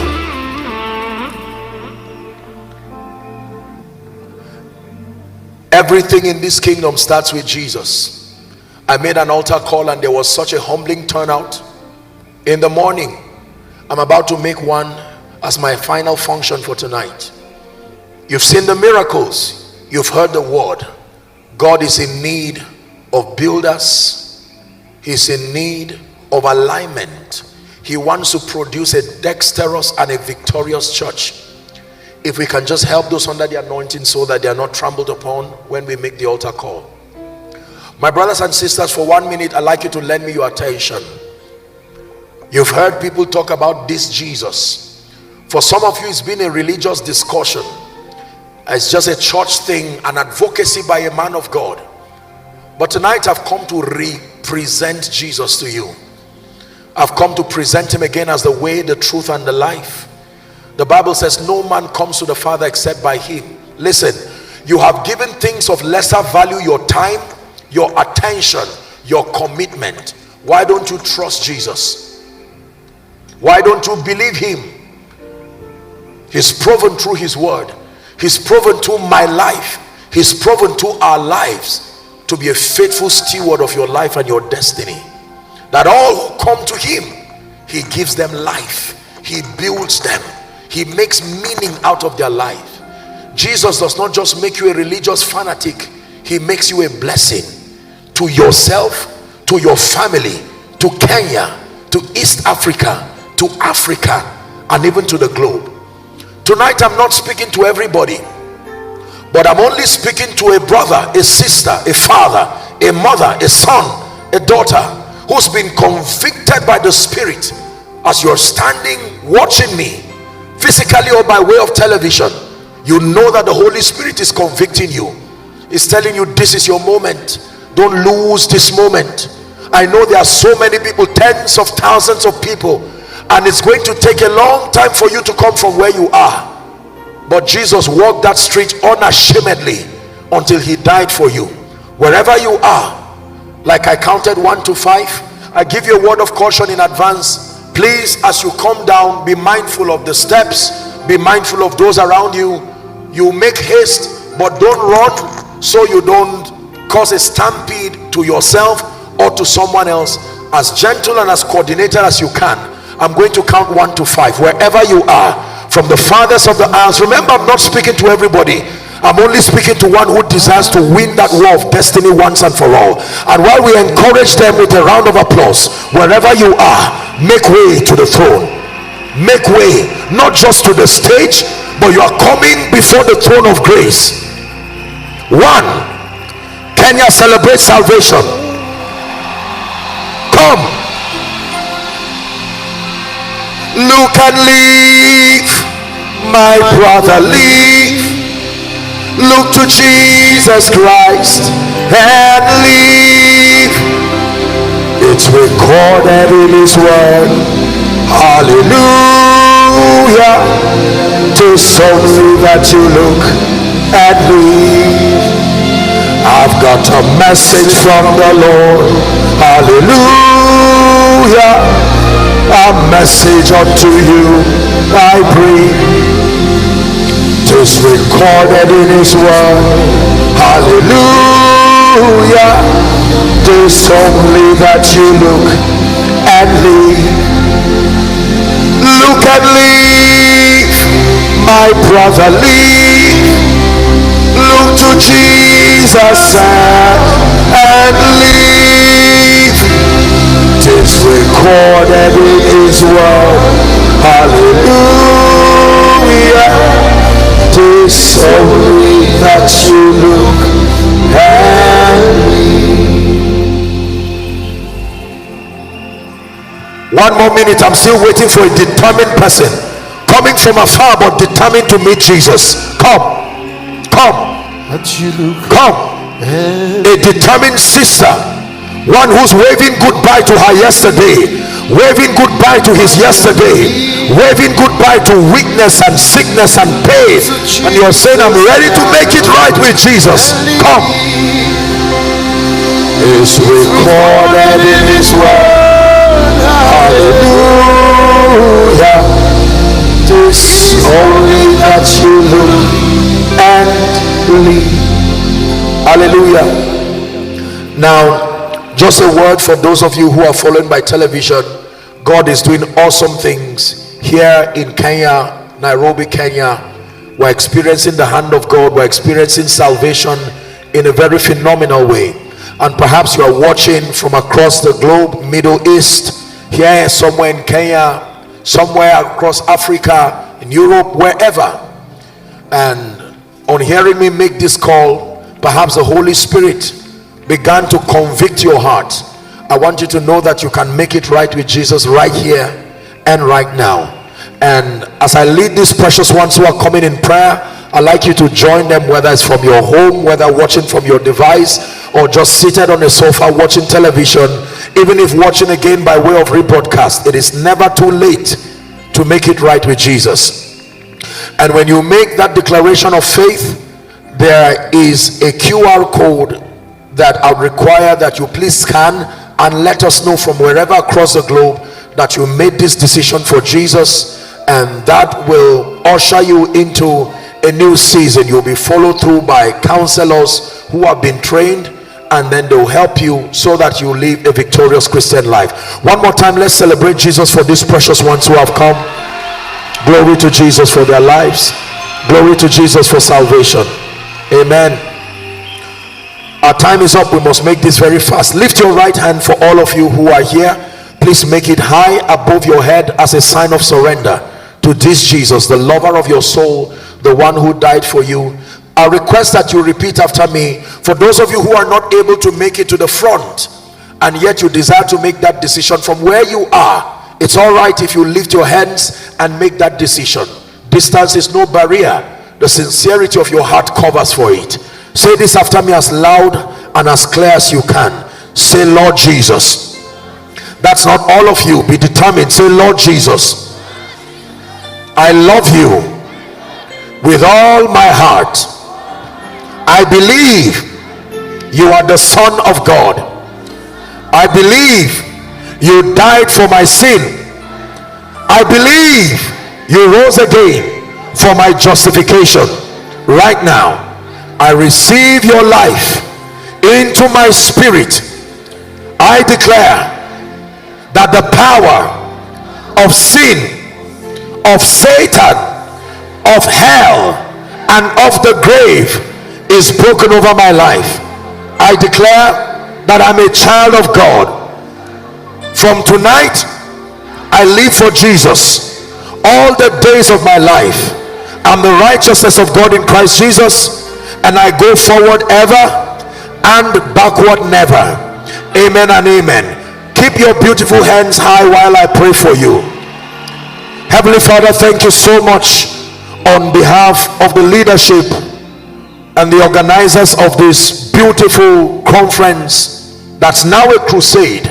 I decree and declare by the power of the Holy Spirit that upon your confession of faith, let the power of sin, Satan, hell, and the grave indeed be broken from off your life. I call you bona fide recipients of the life of God, and that from tonight you live for Jesus, serving him all the days of your life. You go from glory to glory and grace to grace, for it is in Jesus' matchless name we have prayed. Amen and amen. Now please watch this. Amen. Let me have your attention. There are a number of you, and I request that as you do this as orderly as you can, so there's no stampede and there are no casualties. I would request that you please move to my right. There are counselors who are waving the placard, and as many as you are that want to have a word and a prayer with you, and then to create a system to follow up with you, please do cooperate with them. I'm going to request that you move in concert right now to my right. That will be your left from where you are. Let's celebrate them as they go. Come on, Kenya, celebrate salvation. God bless you. There's gonna be a great. God bless you. God bless you. God bless you. Keep clapping. Let's celebrate them. Keep clapping. Revival in the land. Keep clapping. There's gonna be a Keep clapping. great awakening. Keep clapping. God bless you. Don't stop until they leave. Everyone who calls on Jesus' name will be saved. God bless you. Keep celebrating them. There's gonna be a great awakening. There's gonna be a great revival in your land. There's gonna be a great awakening. That everyone who calls on Jesus, they will be saved. Hallelujah. Now let me encourage you. Tomorrow is going to be an extraordinary time in this place. Many of you have allowed this conference to be for you a retreat, and I salute you for that. And so if I were you, when I get back home or wherever it is that you resort for the night, take some time to pray, prepare your spirit, and make sure by early in the morning, as early as you can, you are up and prepared, back here again, and will experience Jesus in a greater way from the morning up until the night. One assurance I have for you, my dear people, is that at the end of Rhema Feast 2025, you would have changed so dramatically. And this is not only for individuals, that in the name of Jesus, the body of Christ in Kenya will be further strengthened, will be greater in impact, and will do exploits. For tonight, the Lord bless you. The Lord increase you in Jesus' name. Give Jesus a big hand clap of praise.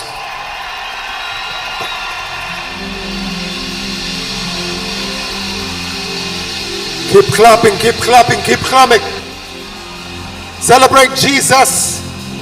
Kenya, celebrate Jesus.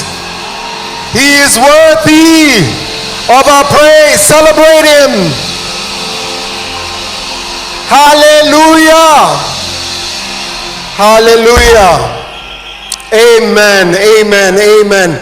Have we received from the grace of the man of God?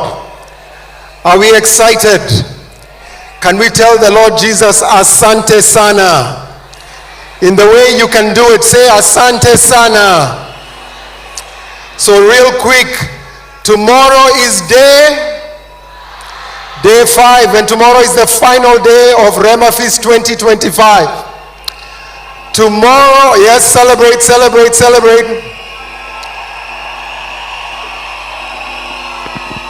If you know somebody who needs to be here tomorrow, please reach out to them and tell them kesho usihate, otherwise utachekwa. Tomorrow is day 5. Come early. Listen carefully. Tomorrow morning we will have a time of prayer right here on these grounds.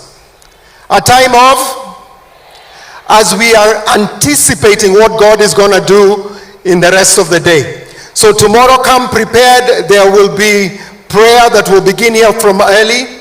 If you can get here by 10 o'clock latest. The reason I tell you 10 o'clock is because you people have invoked that there will probably be a kesha here tomorrow.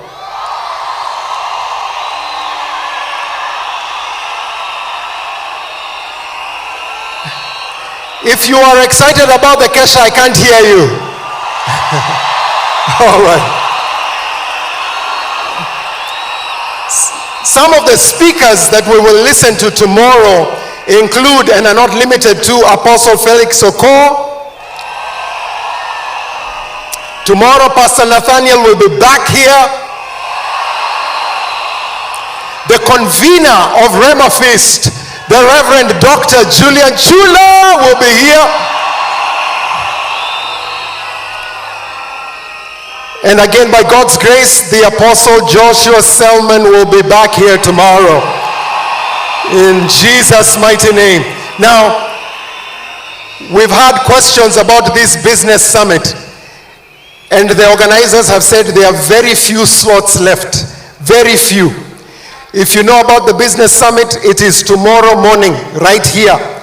But you will need to register, and tonight is the final night for your registration. And this is the registration details: *617 *73. Mumeshika. Haya, uliza jirani wako amesema vipi. Quickly, I want to make mention some of our sponsors. Kenya Airways, help me celebrate. Coca-Cola, help me celebrate. Biofoods, help me celebrate. Java, and our very own favorite Ken Chick. Now, let's conclude with a word of prayer. But this is what I'll say, and the apostle has already mentioned it. As you leave here tonight, don't let this revival end here. Silvio, as you leave, ask the Lord, what is it that I must receive tonight? If you get on the byways and the streets and the highways, just remember to say this.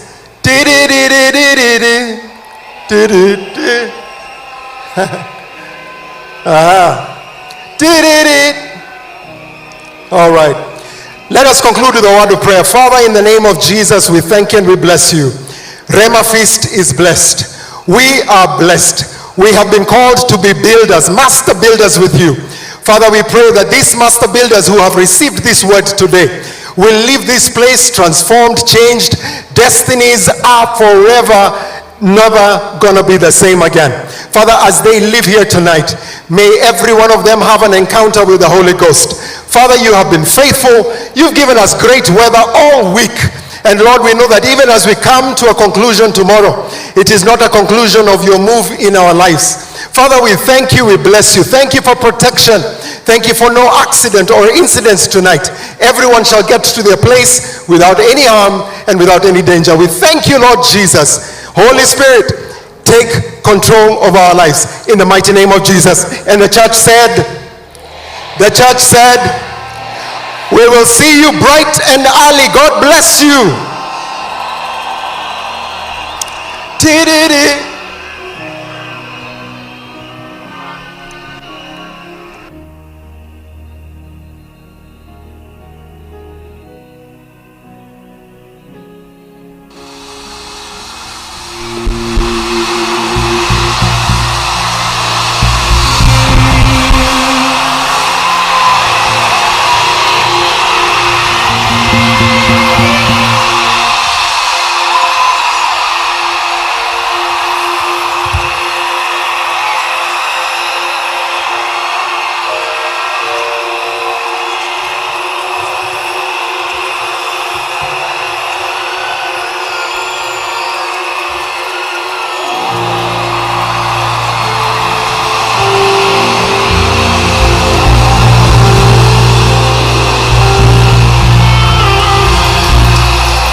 Take the stage, Lord,